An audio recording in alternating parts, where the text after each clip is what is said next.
আদিত্য তো বলে ওঠে, অনুভূতি নামক শব্দের সাথে সম্পর্ক সকল বিষয়বস্তু জটিলই হয়। একে কখনো সরল নামক দাঁড়িপাল্লায় মাপা সম্ভব নয়। কিন্তু তুমি তো কত সহজেই সেই সরল সোজা বলে দিলে। অদ্ভুত।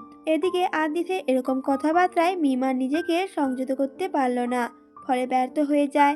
তা সত্ত্বেও মিম নিজেকে নিয়ন্ত্রণ রাখার সম্পূর্ণ চেষ্টা করে দৃঢ়তার সহিত আদিতকে বলে ওঠে, আপনার কাছে যদি এটা অদ্ভুত লাগে তাহলে অদ্ভুতই, কিন্তু আমি যা বলছি একদম সঠিক বলছি।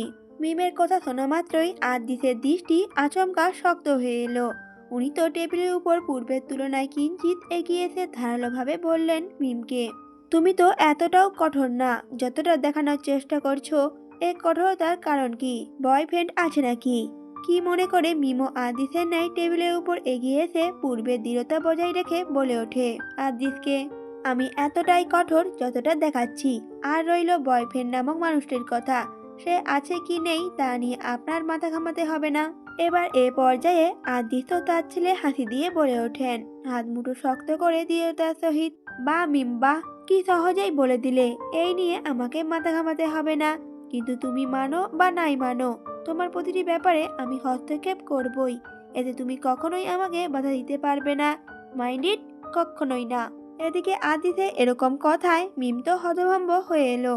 নিজের চোখকেও যেন কিছুতেই বিশ্বাস করতে পারছে না মিম। মিম অনুভব করলো তার হৃৎপিণ্ডের গতি স্বাভাবিকের তুলনায় ক্রমশই বেড়ে চলেছে। মিম নিমিষের জন্য আদিতে শক্ত দৃষ্টি বরাবর চাইলো, অতপর শুকনো একটা ঢোক গিলে বলে উঠল, আপনি কি তাহলে আমাকে এসব কথা বলার জন্যই ডেকেছিলেন? সাথে সাথে আদিত বলে ওঠে, অবভিয়াসলি এগুলো বলার জন্যই ডেকেছিলাম তোমাকে। কিন্তু মিস আমি তোমার ব্যবহারে একদম বাকরুদ্ধ হয়ে গিয়েছি।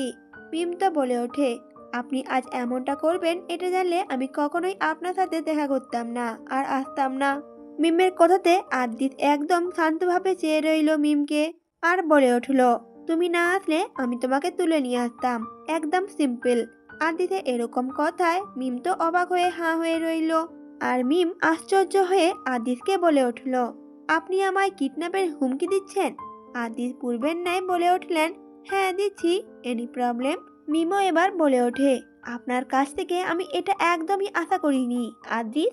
সাথে সাথে আদিতও বলে ওঠে, আমিও তোমার কাছ থেকে এরকমটা একদম আশা করেছিলাম না। মিম আবার বলে ওঠে, তো কি আপনি চাইছেন আমি আপনার প্রস্তাবে রাজি হয়ে যাই? তখন আদিত বলে ওঠে, অবশ্যই। মিম কি মনে করে চট করে বলে ফেললো, আমি কখনোই রিলেশনে যেতে চাইনি। আদিত আচমকা উগ্রীব হয়ে মিমকে বলল, আমিও চাই না রিলেশনশিপে যেতে, আর আমি তোমাকে আমার সাথে রিলেশনে যেতে বলছি না। মিমও তখন শান্তভাবে বলে ওঠে, তাহলে কি বলতে চাইছিলেন আপনি? তখন আদিত বলে ওঠে, আমি সোজা কথা তোমাকে বিয়ে করতে চাই, আর তোমার পরিবারের মতেই তোমাকে বিয়ে করতে চাই। মিম আর আদিতের কথায় উত্তর দিল না, বরং সাহস করে কিছুক্ষণ ওনার দৃষ্টি বরাবর চেয়ে রইল। অতঃপর দৃষ্টি নত করে মিম বলল, আদিত বাস্তবতা মানতে শিখুন। বিয়ে করতে চাই বললেই বিয়ে হয়ে যায় না, সবকিছু দেখে শুনে বিয়ে করতে হয়। আদিত তখন উগ্রীব হয়ে বলে ওঠে, আমার মধ্যে কি কমতি আছে মিস বলো, আমি নিজেকে শুধরে নিচ্ছি। এবার এ পর্যায়ে মিম হঠাৎ আর নিঃশ্বাস ছেড়ে বলে ওঠে আদ্রিসকে, আপনার মধ্যে কোনো কমতি নেই আদিত, বরং আমার মধ্যে কমতি আছে। এসব ছাড়ুন, আজ বরং আমি উঠি। আজ আমার প্রচন্ড মাথা ধরেছে।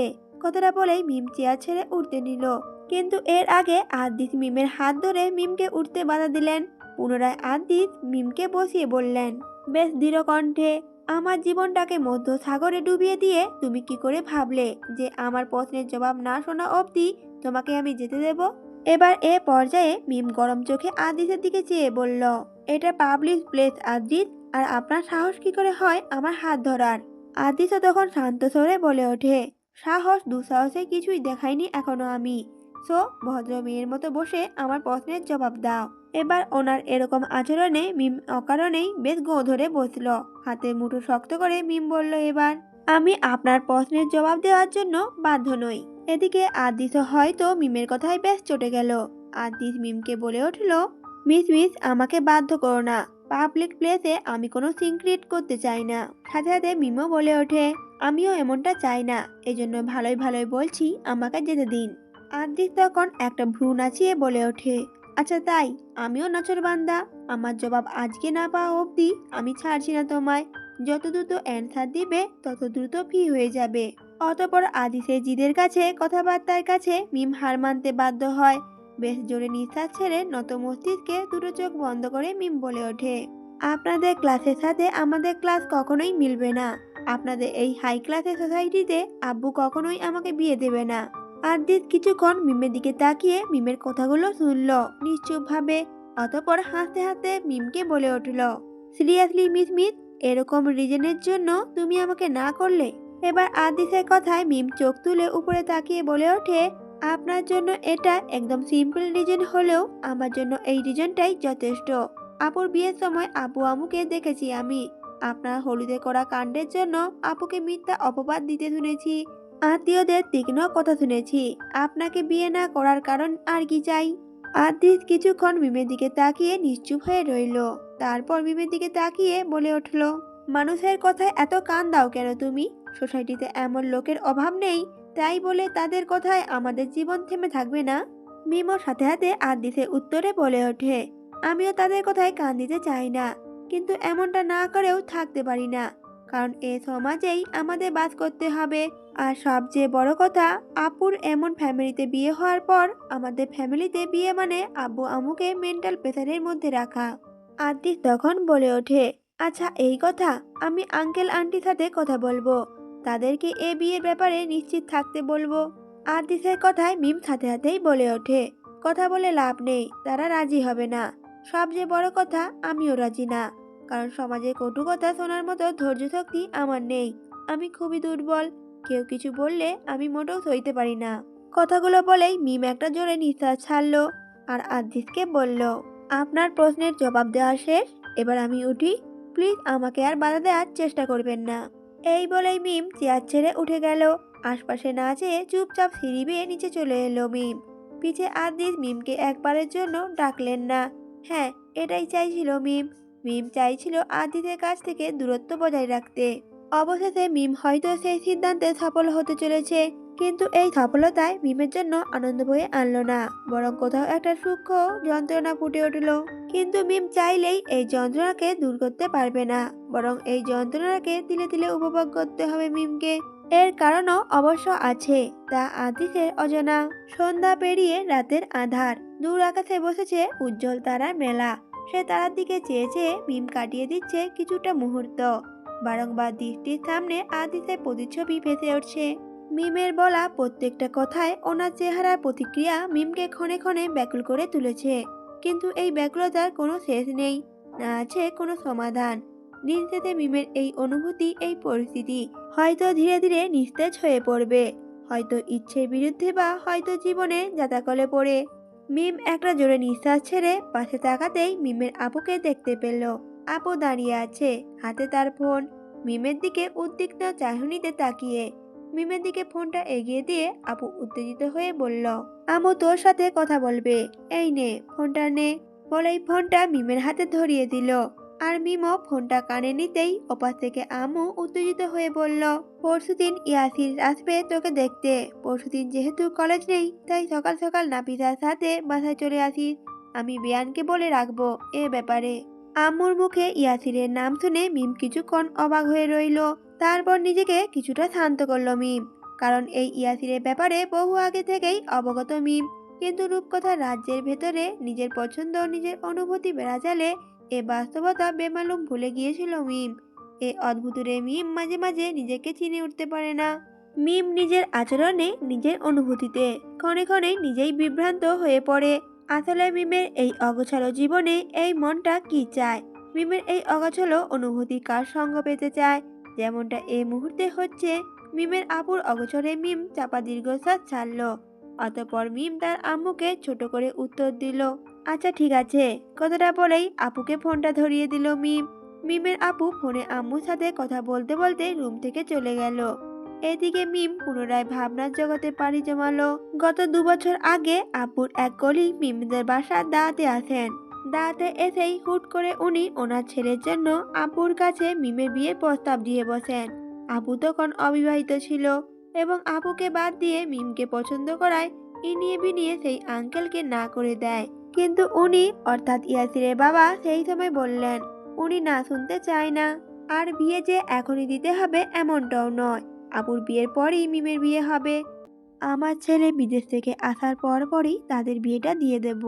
মিমের আব্বু পূর্ব পরিচিতির রেস ধরে তখন বাহ্যিকভাবে বিয়েতে রাজি হয়ে যায়। পরে আরো খোঁজ খবর নিয়ে সব ঠিকঠাক থাকায় সকলেই রাজি হয়ে যায় বিয়েতে।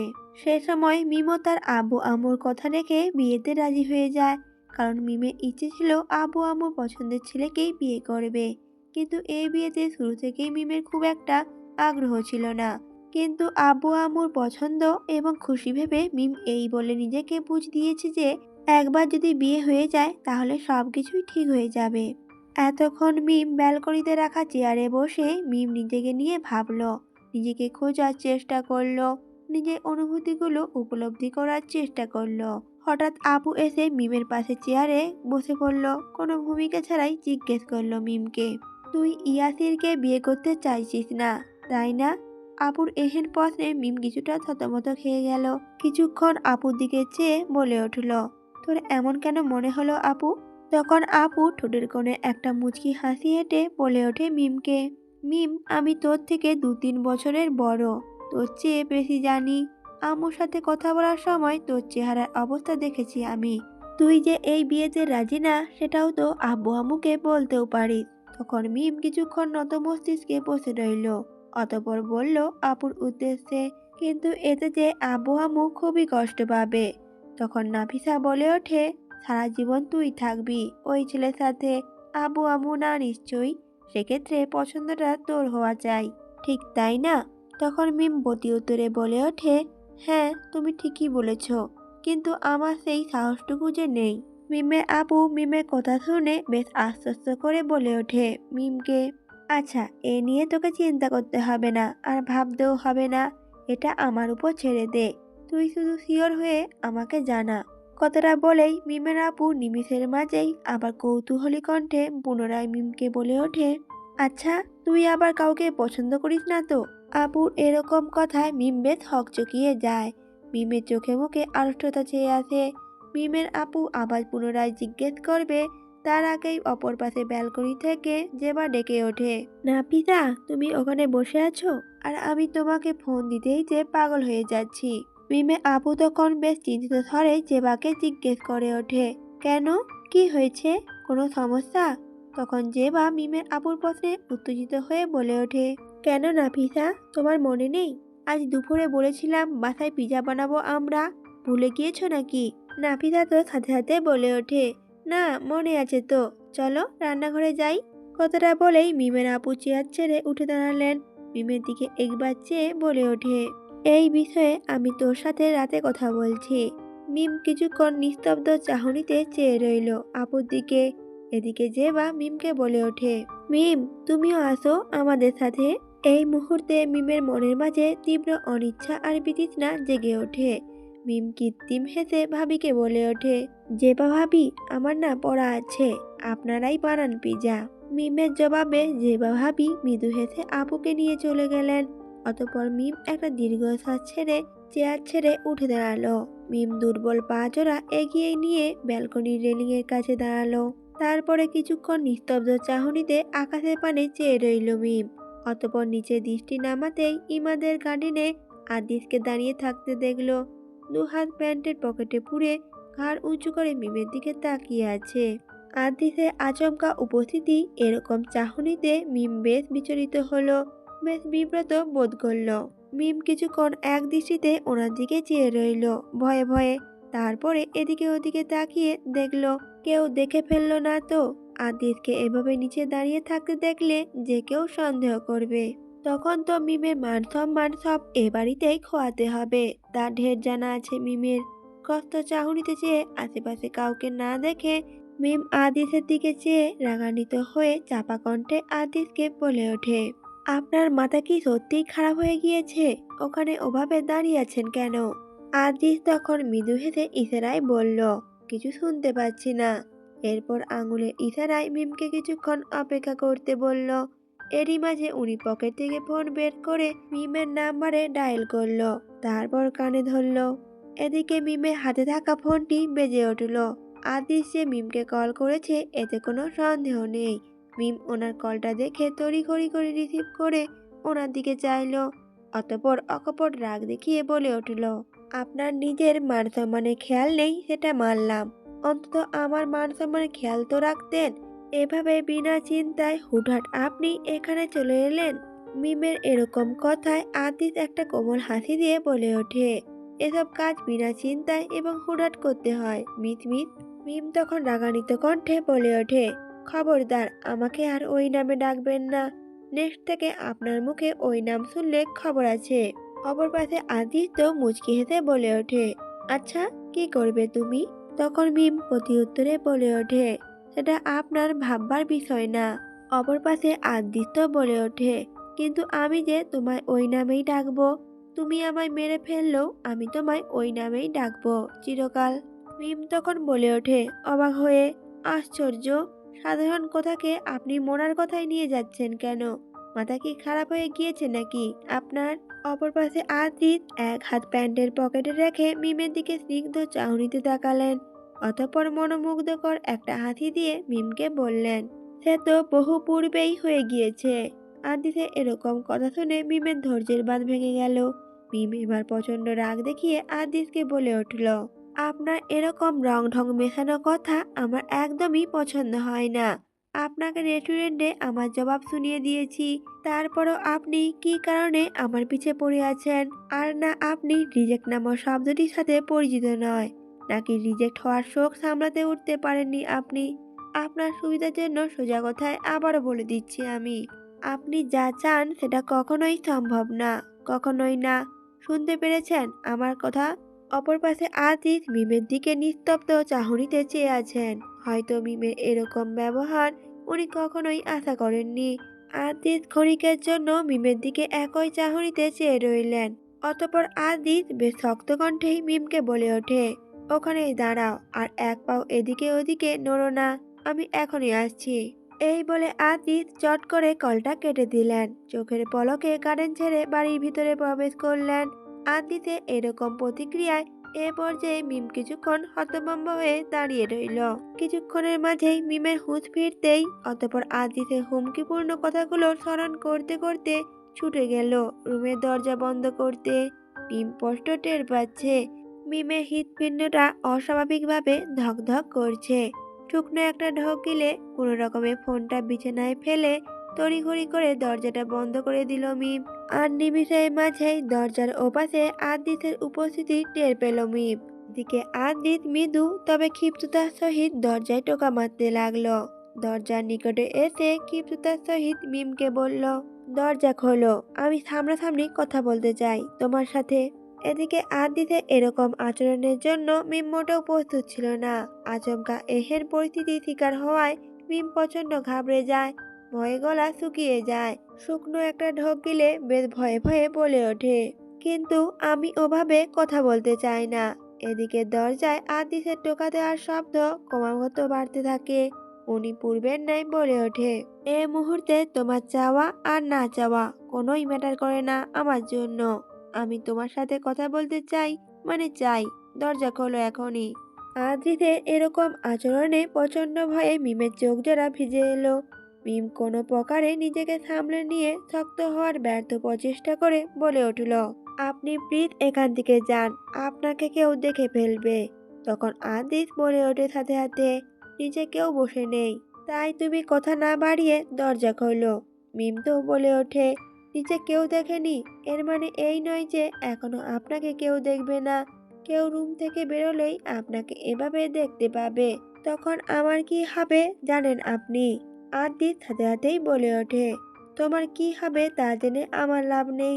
তার আগে তুমি বলো, তুমি কি আমার কথা একবারও ভেবেছো? এবার দরজা খোলো। এই যে দেখো আমি আস্তে আস্তে কথা বলছি, কিন্তু তুমি যদি এই মুহূর্তে দরজা না খোলো তাহলে কিন্তু আমি জোরে কথা বলতে বাধ্য হব মিস মিস। এতে এ বাড়ির সকলে কি ভাববে তাতে আমার কিছুই যায় আসে না। মিম পরিস্থিতির জাতাকলে পড়ে বিভ্রান্ত হয়ে পড়ল। শূন্য মস্তিষ্কে অস্বাভাবিকভাবে হৃৎস্পন্দন নিয়ে দাঁড়িয়ে রইল কিছুক্ষণ। আর মিম লক্ষ্য করলো তার চোখ দিয়ে টপাটপ করে পানি গড়িয়ে পড়ছে। আজকের এই পরিস্থিতির জন্য মিম কিছুতেই নিজেকে প্রস্তুত করতে পারছিল না, তাই কিছুক্ষণ থতমত খেয়ে দাঁড়িয়ে রইল। অতঃপর নিমিষে চিন্তা ভাবনা ছেড়ে দরজা খুলতে উদ্যোগ্ধ হলো মিম। দরজা খুলতেই আদিতকে অর্থাৎ কাউকেই দেখতে পেল না মিম। কিছুক্ষণ আগেই তো উনি এখানেই ছিলেন, তাহলে চলে গেলেন কখন? অবশ্য যতটা না অবাক হয়েছে তার চেয়ে বেশ স্বস্তি হয়েছে ওনাকে না দেখতে পেয়ে। কারণ আদৃশ যদি সত্যিই রুমের মধ্যে চলে আসতেন তাহলে মারাত্মক খারাপ কিছু ঘটে যেত, যা মোটেও কাম্য ছিল না তার। আদৃশকে আশেপাশে না দেখতে পেয়ে মিম একটা স্বস্তির নিঃশ্বাস ছাড়লো। তারপর ওয়াশরুমে গিয়ে ভালোভাবে মুখ ধুয়ে আয়নার দিকে চেয়ে রইল কিছুক্ষণ আর ভাবলো আদৃশকে নিয়ে। আদৃশের এরকম রূপ কখনোই কল্পনা করেনি মিম। আদৃশ যে মিমকে বিয়ে করার জন্য এমন একটা পাগলামি করে বসবে তা পুনরায় চোখের সামনে ভাসতে দেখেই মিমের শরীরের লোমগুলো খাড়া হয়ে গেল। কল্পনায় প্রতিটি মেয়েই চায় কেউ তাকে ভালোবাসুক, তার জন্য পাগলামি করুক। কিন্তু বাস্তবে কোনো মেয়ে এরকম পাগলামি শিকার হলে তার মনের অবস্থা ভয়ঙ্কর বাস্তবে রূপ নেয়, যা তার কাম্য ছিল না, যা সে কল্পনাও করতো না কখনো। হঠাৎ ওয়াশরুমের দরজায় নদী টোকা মেরে বলে উঠল, মিমাপু, তোমায় নাপিতা ভাবি ডেকেছে। আচমকা নদীর কণ্ঠ শোনায় মিম খানিকটা চমকে গেল। অতঃপর নিমিষেই নিজেকে শক্ত করে বলে উঠল, তুমি যাও, আমি আসছি। কিন্তু তখন নদী বলে উঠল, না, নাপিতা ভাবি তোমাকে আমার সাথেই যেতে বলেছে, চলো, এক্ষুনি চলো তুমি। অতঃপর মিম আর কথা না বাড়িয়ে ওয়াশরুম থেকে বেরিয়ে এলো আর হাত মুখ মুছে নদীকে জিজ্ঞেস করলো, কেমন আছো নদী? নদীও একটা হাসি দিয়ে বলে ওঠে, হ্যাঁ, আমি খুবই ভালো আছি। তুমি কেমন আছো? উপ, সরি মিম আপু। এই বলে সে মিমের সামনেই অবিনস্ত দৃষ্টিতে চেয়ে জিভ কাটলো। ওর এ কাজে মিম ভীষণ অবাক হলো। নদী মিমকে ঠিক কী নামে সম্বোধন করতে গিয়েছিল তা বুঝতে সময় লাগলো না মিমের। অর্থাৎ আদি যে মিমকে পছন্দ করেন এ বিষয়টা নদী ভালোভাবেই জানে, কিন্তু এ মুহূর্তে এ নিয়ে ওকে ঘাঁটাঘাঁটি করার কোনো ইচ্ছেই প্রকাশ পেল না মিমের মাঝে। মিমও ঠোঁটের কোণে ঈষৎ একটা ভদ্রতা সূচক হাসি হেঁটে স্বাভাবিক কণ্ঠে বলে উঠল, হ্যাঁ চলো নিচে যাই, আপু নিশ্চয়ই আমার জন্য অপেক্ষা করছে। তখন নদী সাথে সাথে বলে ওঠে, হ্যাঁ চলো আপু। কথাটা বলেই নদী খপ করে মিমের হাত চেপে ধরলো। তারপর তারা একত্রে নিচে নেমে এলো। সিঁড়ি দিয়ে নিচে নামতেই আদিসের সাথে মিমের দৃষ্টি বিনিময় হলো। উনি ড্রয়িং রুমে সবাই বসে আছেন, হাতে ফোনটি ধরে বসে আছেন। এই মুহূর্তে ওনার দৃষ্টি শান্ত এবং নিষ্পলক, কিন্তু ওনার চাহনি এমন যে মিমের উপর খুব রেগে আছেন। কিন্তু সে রাগ আপাতত শীতলের রূপে আছে, তবে নিঃসন্দেহে তার পরিপ্রকাশ হবে উত্তপ্ত রূপে। মিম কয়েক পলকের জন্য আদেশের দিকে চেয়ে রইল, অতঃপর নত দৃষ্টিতে নদীর সাথে রান্নাঘরে চলে এলো। ড্রয়িং রুমের সোফায় সবাই বসে রয়েছে নাতি নান্তি, ইমতিয়াজ ভাইয়া, জেবা ভাবি, কুহু, নদী, আদিত, আপু এবং মিমো বসে আছে। সকলেই হাতে পিজার একটি করে প্লেট, প্রত্যেকের খাওয়াই প্রায় শেষের দিকে। এরকম অবস্থায় ইমতিয়াজ ভাইয়ার কোলে থাকা ইকরা ছটফট করতে লাগলো। হয়তো সে এখন কোলে বসে থাকতে চাইছে না, সে চাইছে কেউ তাকে কোলে নিয়ে হাঁটাহাঁটি করুক। ইকরার এরকম ছটফটানি দেখে জেবা দ্রুত পিজা খাওয়া শেষ করে ইমতিয়াজের কোল থেকে ইকরাকে নিয়ে হাঁটাহাঁটি করতে লাগলো। হঠাৎ নাসিন মিমের আপুকে জিজ্ঞেস করলেন, কি ব্যাপার নাফিসা, মিমের নাকি বিয়ে ঠিক করা আছে? আচমকা এমন একটা কথায় বোম ফাটার সাথে সাথে মিমের বুকটাও ধক করে উঠল।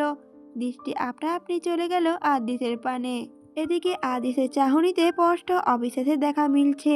নিশ্চয়ই উনি এরূপ সংবাদ শোনার জন্য মোটেও প্রস্তুত ছিলেন না। মুহূর্তের মাঝেই ওনার দৃষ্টি শক্ত হয়ে এলো। মিম লক্ষ্য করলো উনি ওনার বাম হাতের মুঠো শক্ত করে সোফা চেপে ধরেছেন। ওনার এরকম প্রতিক্রিয়ায় মিম খানিকটা ঘাবড়ে গেল। মিম সাথে সাথে দৃষ্টি ফিরিয়ে সেন্টার টেবিলের উপর রাখলো।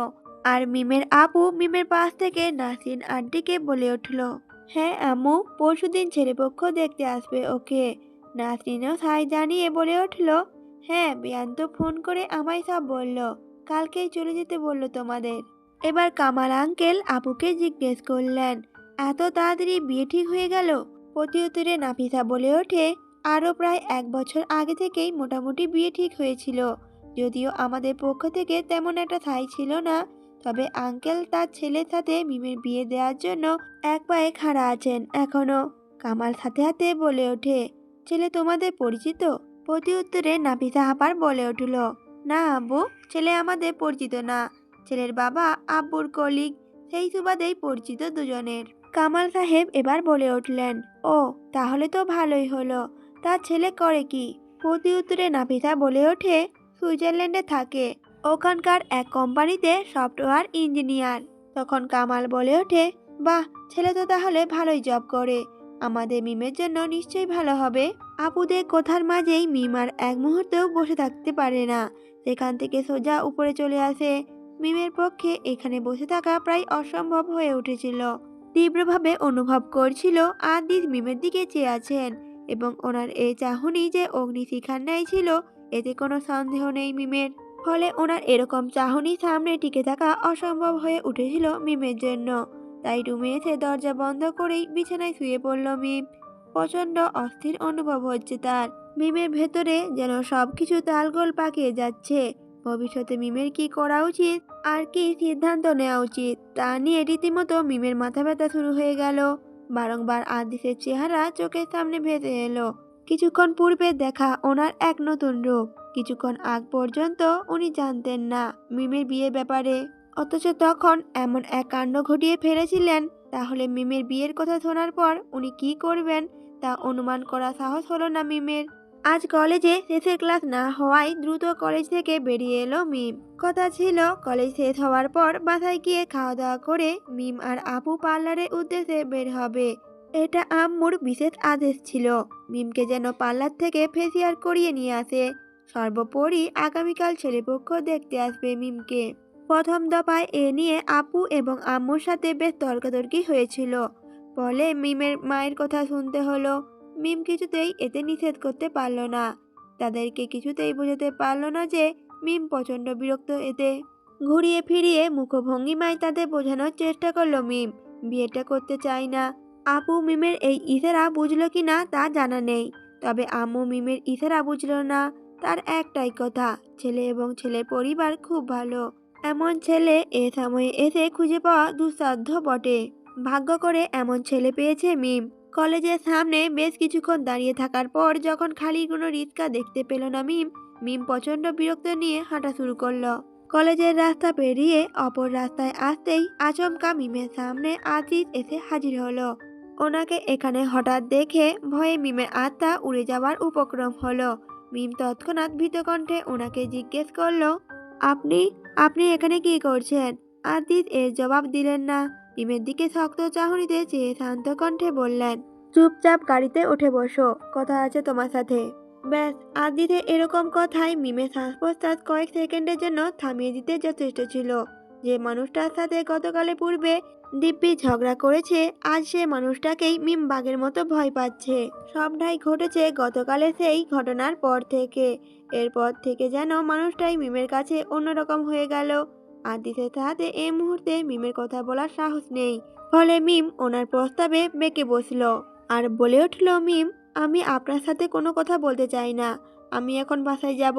আজিজ আচমকা মিমের দিকে মুখ এগিয়ে শক্ত কণ্ঠে বলে উঠলেন, মিস মিস ভালোভাবে বলছি, আমার সাথে চলো, তা না হলে এখনই সবার সামনে তোমার হাত ধরে টেনে নিয়ে যেতে আমি দ্বিতীয়বার ভাববো না, তখন সামলে নিও ব্যাপারটা। এই বলে উনি গাড়ির সামনে এগিয়ে গেলেন আর গাড়ির ড্রাইভিং সিটে বসে পড়লেন। এরকম কাণ্ডে মিম কিছুক্ষণ অবাক হয়ে রইল। শেষমেশ এক প্রকার পরিস্থিতির উপর জোরজবস্তি করে মিম গাড়িতে উঠে পড়ল। আজিজ মিমের দিকে এক পলক চাইলেন, অতঃপর গাড়ি স্টার্ট দিলেন। প্রধান শহর হতে বেরিয়ে কিছুটা গ্রামের পরিবেশে এক পুকুর পাড়ে এসে গাড়ি থামালেন আজিজ। জায়গাটা নিস্তব্ধ, নীরব, শান্ত। দুপুরের ঈষৎ উষ্ণ রোদ এসে শরীরে মৃদু উষ্ণতা ছড়িয়ে দিচ্ছে। আজিজ গাড়ি থেকে নেমে পড়লেন। ওনার দেখা দেখি মিমও এসে নেমে পড়ল।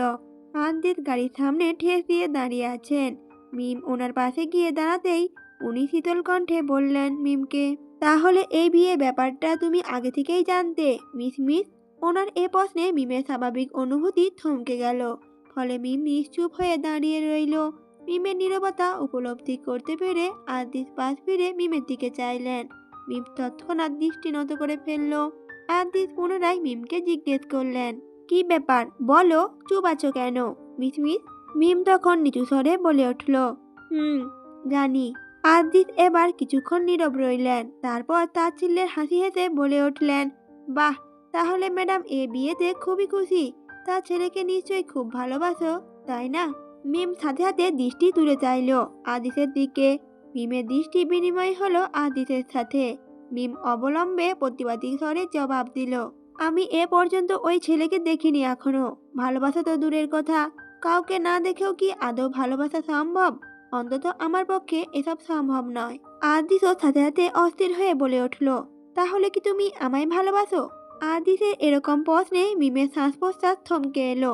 মিম তৎক্ষণাৎ পুনরায় দৃষ্টিনত করলো, কারণ এই প্রশ্নের জবাব দেওয়া অসম্ভব মিমের জন্য।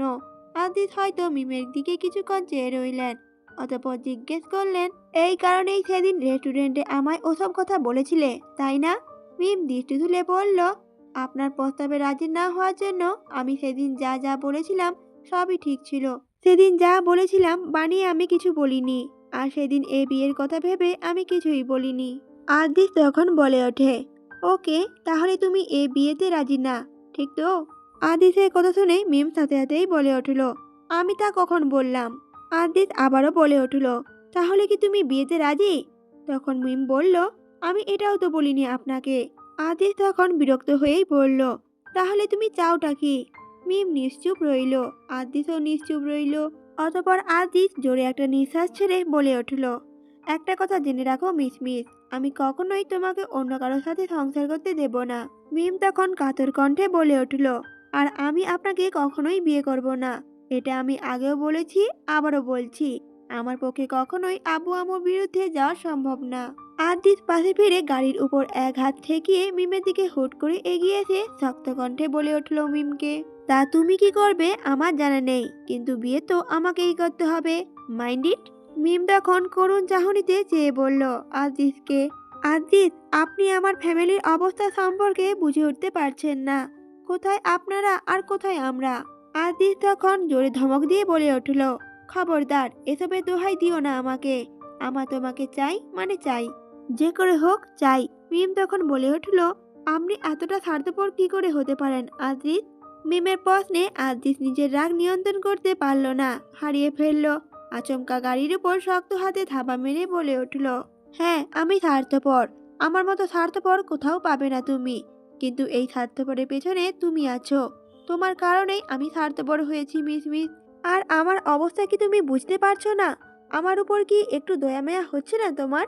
আদিতে এরকম কথায় মিমের দু চোখ দিয়ে জল গড়িয়ে পড়ল। আর মিম তার চোখ মুছে বলে উঠল, আমি আমার আব্বু আম্মুকে খুব ভালোবাসি আদ্রিত। তাদেরকে কষ্ট দিয়ে আমি কখনোই সুখে থাকতে পারবো না, আর তাদেরকে কষ্ট দেওয়া আমার পক্ষে সম্ভব না। আদিত কিছুক্ষণের জন্য নীরব রইল। মিমকে দেখে আদিত হয়তো পূর্বের তুলনায় কিছুটা নরম হলো, গুমোট গলায় বলল, আর আমার কষ্ট সহ্য হবে তোমার? আমাকে এতটা কষ্ট দিয়ে কি করে ভালো আছো তুমি? তাহলে এখন তো তোমাকে স্বার্থপর বলা উচিত মিস মিস। মিম কোনো রকম আর প্রতিউত্তর করতে পারল না। মিমের ভেতরটা যন্ত্রণায় ভরে উঠল। পরিস্থিতিটা ক্রমশই বিষাক্ত হয়ে উঠল, যা সহ্য করা প্রায় অসম্ভব হয়ে পড়ল মিমের জন্য। মিম একটা জোরে নিঃশ্বাস ছেড়ে বলে উঠল, অনেক দেরি হয়ে গিয়েছে, আমায় বাসায় ফিরতে হবে, আপু চিন্তা করবে খুব। কথাটা বলেই মিম পিছনের সিটে গিয়ে গাড়িতে বসার জন্য উদ্যগ্ধ হলো। হঠাৎ আদ্রিস চট করে পেছন থেকে মিমের হাতটা ধরে ফেলল। তড়িৎ গতিতে নিজের দিকে ফিরিয়ে ব্যগ্র কণ্ঠে জিজ্ঞেস করলো মিমকে, শেষবারের মতো তোমায় জিজ্ঞেস করছি, তোমার আব্বু আম্মুকে ওই বিয়ে ভাঙার কথা বলবে কিনা? আর মিম কোনোরূপ জবাব না দিয়ে আদ্রিসের কাছ থেকে নিজেকে ছাড়িয়ে নেওয়ার চেষ্টা করলো। আর আদ্রিস তো মিমকে ছাড়ছেই না, পূর্বের তুলনায় আরো হাতটা শক্ত করে চেপে ধরলো। আর বলে উঠল গম্ভীর স্বরে, আমার প্রশ্নের জবাব দাও মিস মিস। জবাব না পাওয়া পর্যন্ত তোমাকে আমি ছাড়ছি না। মিম এবার কোনো উপায় না পেয়ে অনীহা সহিত বলে উঠল, আমি বলবো না।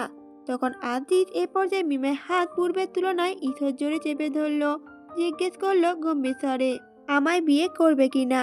তখন মিম বলে উঠল এক পর্যায়ে, কোনোরূপ চিন্তা ভাবনা ছাড়াই জিদপূর্বক কণ্ঠে, এটা এখন একভাবেই সম্ভব, আর তা হলো আপনার স্বপ্নে।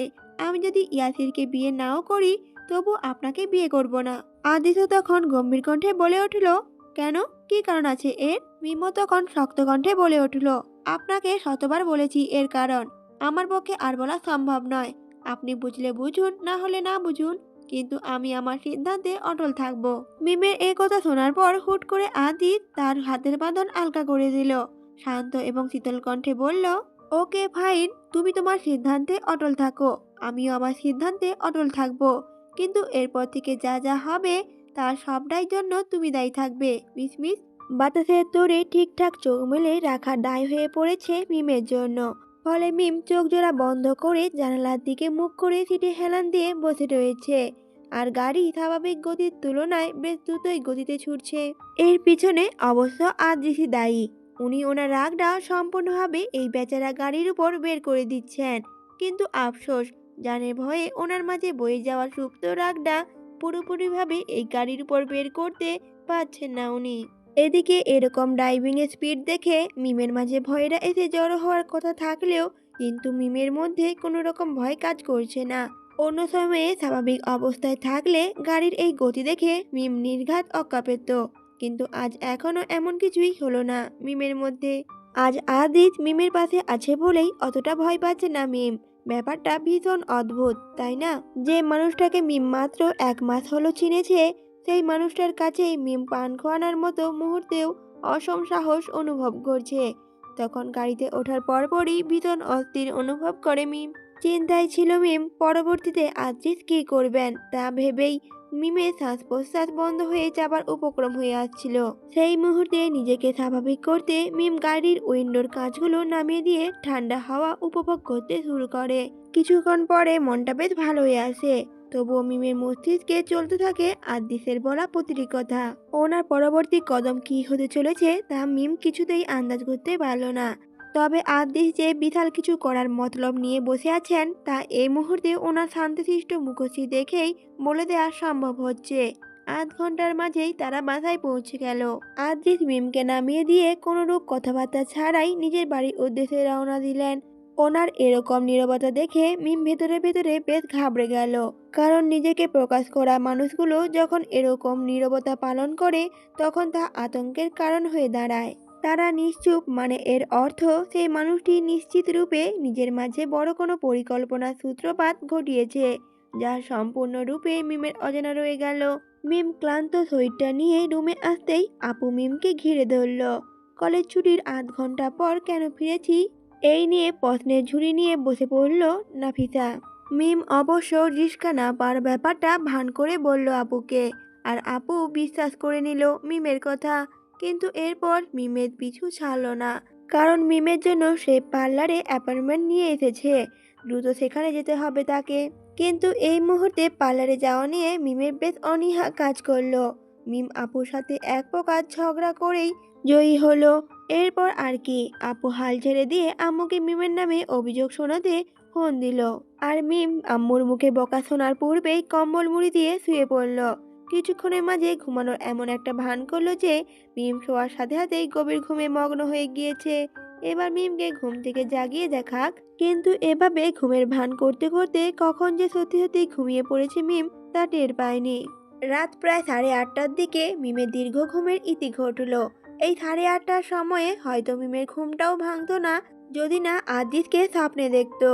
আদ্রিসকে দেখেই স্বপ্নে তিরবির করে উঠে পড়ে আর জেগে যায়। তারপর চারপাশটা ভালোভাবে দেখে যখন আদ্রিসের দেখা পায় না তখন এক প্রকার স্বস্তির নিঃশ্বাস ছাড়ে। আদ্রিস যে মিমের এক প্রকার সুখ শান্তি ঘুম সব কেড়ে নিজের কাছে নিয়ে রাখবেন তা কখনো কল্পনা করেনি মিম। আগে জানলে মিম হয়তো নিজের সুখ শান্তি ঘুম সবকিছুই সেফটি করে লক করে রাখতো। অতপর অলস ভরপুর শরীরটা নিয়ে বিছানা ছেড়ে উঠে বসলো মিম। ওয়াশরুমে গিয়ে ফ্রেশ হয়ে রুমের লাইট নিভিয়ে নাইট ল্যাম্প জ্বালিয়ে ব্যালকনিতে গিয়ে বসলো মিম। এই 1 সপ্তাহে এ বাড়ির আর কিছু প্রিয় হোক না হোক এই ব্যালকনিটা মিমের ভীষণ প্রিয় হয়ে গিয়েছে। এই জায়গাটায় সময় কাটাতে বেশ ভালোই লাগে মিমের। এই ব্যালকনির চারপাশে বয়ে চলা শীতল হাওয়ায় মিম খানিকটা বেশ সংকুচিত হয়ে এলোমেলো পরনে থাকা শালটা দুহাতে সাহায্য জোরে ভালো করে চাপড়ে ধরে মিম। অতপর চক্ষু জোড়া বন্ধ করে নিজেকে পুরোপুরি শান্ত করার চেষ্টা করলো মিম। মিমের মন মস্তিষ্ক কিছুটা ধীর স্থির হতেই মিমের বদ্ধ চোখের সামনে আদিসের প্রতিচ্ছবি ভাসতে লাগলো। এতে কোনো সন্দেহ নেই যে উনি মিমের মন মস্তিষ্কে নিজের একটি পাকাপোক্ত জায়গা তৈরি করে নিয়েছে। তবে এই জায়গাটা উনি কতদিন বজায় রাখতে পারবেন সেটা দেখার বিষয়। মিমের বাবা মার সামনে এই এক সময় ওনাকেও এই জায়গাটা ছেড়ে দিতে হবে। মিম জানে আদিস তাকে খুব ভালোবাসেন। যদি উনি কখনো মুখে সরাসরি এটি বলেননি, তবুও অস্বীকার করার মতো কাজও উনি করেননি। ওনার প্রতিটা কথা এবং কাজ মিমের প্রতি ওনার অনুভূতিগুলো সাক্ষাৎ প্রমাণ দিয়ে যাচ্ছে, যা অস্বীকার করার সাধ্য মিমের নেই। কিন্তু এত কিছুর মাঝেও একটা প্রশ্ন থেকেই যায়, তাহলে মিম কি চায়? আদিতকে নিয়ে মিমের মাঝে কি কোনো অনুভূতি সৃষ্টি হয়েছে? এই প্রশ্নের উত্তর খুঁজতে খুঁজতে হঠাৎ আপু ব্যালকনিতে এসে হাজির হলো। মিমের সম্মুখে দাঁড়িয়ে বলে উঠল কোনো ভূমিকা ছাড়াই, মিম, তুই কি আদিতকে ভালোবাসিস? আচমকা আপুর এহেন প্রশ্নে মিম কিছুটা থতমত খেয়ে গেল। ভীষণ অবাক কণ্ঠে জিজ্ঞেস করলো, আপু, তুমি এসব কি বলছো? মিমের প্রশ্ন শুনে মিমের আপু হুট করে মিমকে ধমক দিয়ে বলে উঠল, আমার সামনে একদম মিথ্যে বলতে আসবি না। আমি যা প্রশ্ন করেছি তার সঠিকভাবে জবাব দে। মিম নিজেকে কিছুটা সামলে নিয়ে আপুকে জিজ্ঞেস করলো, ঠিক আছে, আমি সব বলছি, কিন্তু তুই তো আগে এই বিষয়ে বলবি যে তুই কার কাছ থেকে এই খবরটা পেলি?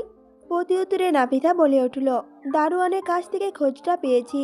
চাচা আমাকে ডেকে বলল আজ নাকি তোকে আদিতের গাড়ি থেকে নামতে দেখেছে। আবার এর আগেও বলে আদিত তোকে চিঠিও দিয়েছে। এসবের কিছুই তো আমাকে জানাসনি মিম, কেন? আপুর প্রশ্নে কোনো জবাব দিতে পারল না মিম, নিশ্চিন্ত করে দাঁড়িয়ে রইল। অতঃপর আপু পূর্বের প্রশ্নে ফিরে গেল। মিম নত দৃষ্টিতে মিনমিন করে তার আপুকে জবাব দিল, আমি জানি না। মিমের আপু হয়তো কিছুটা রেগে গেল, ফলে অনেকটাই ধমকের সুরে মিমকে বলে উঠল, তাহলে তুই জানিসটা কি? নিজের অনুভূতি সম্পর্কে জানিস না তুই? তুই কি বুঝতে পারছিস পরিস্থিতি এখন কোন পর্যায়ে আছে? কালকে তোকে দেখতে ইয়াসিরের ফ্যামিলি আসবে, আর আজ আমি শুনেছি আদিত তোকে পছন্দ করে। এটা যদি এর আগে জানতে পারতাম তাহলে কিছু করতে পারতাম আমি, কিন্তু এখন আমি কি করব? না, কিছুই আমার তো মাথায় ঢুকছে না। কিছু না কিছু তো করতেই হবে। সময় এখনো আছে, ইয়াসিরের সাথে তোর বিয়ে সম্পূর্ণ পাকাপোক্ত হওয়ার আগে বিয়েটা ক্যান্সেল করতে হবে আমায়। নাফিসা বেশ অস্থিরতার সহিত কথাগুলো বলে দাম নিল। মিম তার আপুর দিকে তাকিয়ে নীরবে দাঁড়িয়ে আছে।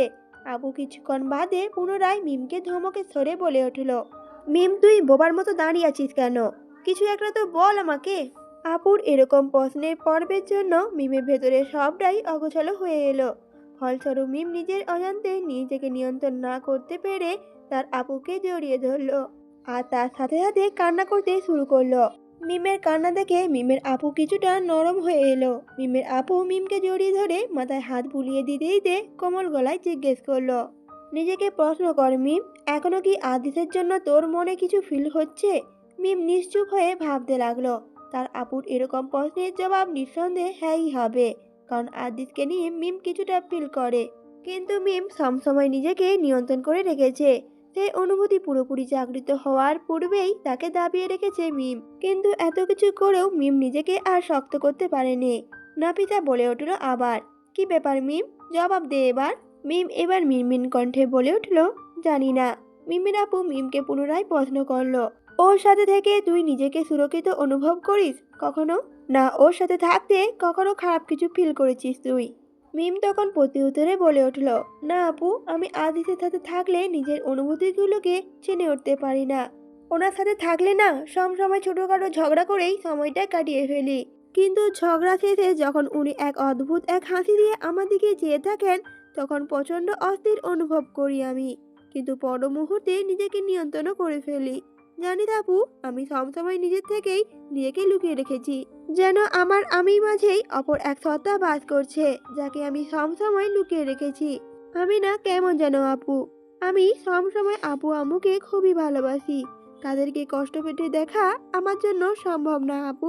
আর এই জন্যই আমি নিজের সাথে নিজেই লুকোচুরি খেলা খেলছি, যার ফল আমি ভোগও করছি। কথাগুলো বলে মিম ফুপিয়ে ফুপিয়ে কাঁদতে লাগলো। মিমের আপু মিমের মাথায় আলতো হাত বুলিয়ে বলে উঠল। নাফিসা তখন বলে উঠল, তাহলে এতদিন এসব বলিসনি কেন আমায়? তখন মিম বলে উঠল, আমি বুঝতে চাইনি আপু এই ব্যাপারে। আমি নিজের থেকেই নিজের এই অনুভূতিগুলো লুকিয়ে রেখেছিলাম। কখনো এই অনুভূতিগুলোকে নিজের উপর চড়াও হতে দেইনি, কারণ এই অনুভূতি কোনো ভবিষ্যৎই নেই যে। তাছাড়া আদিসের সাথে আমাদের মিল যায় না আপু। তোর বিয়ের সময় আব্বু আম্মুর অবস্থা দেখেছি আমি। আমি আবারও আব্বু আম্মু সেই অবস্থা দেখতে চাইনি আপু। আমি লোকের কথা শুনতে পারবো না।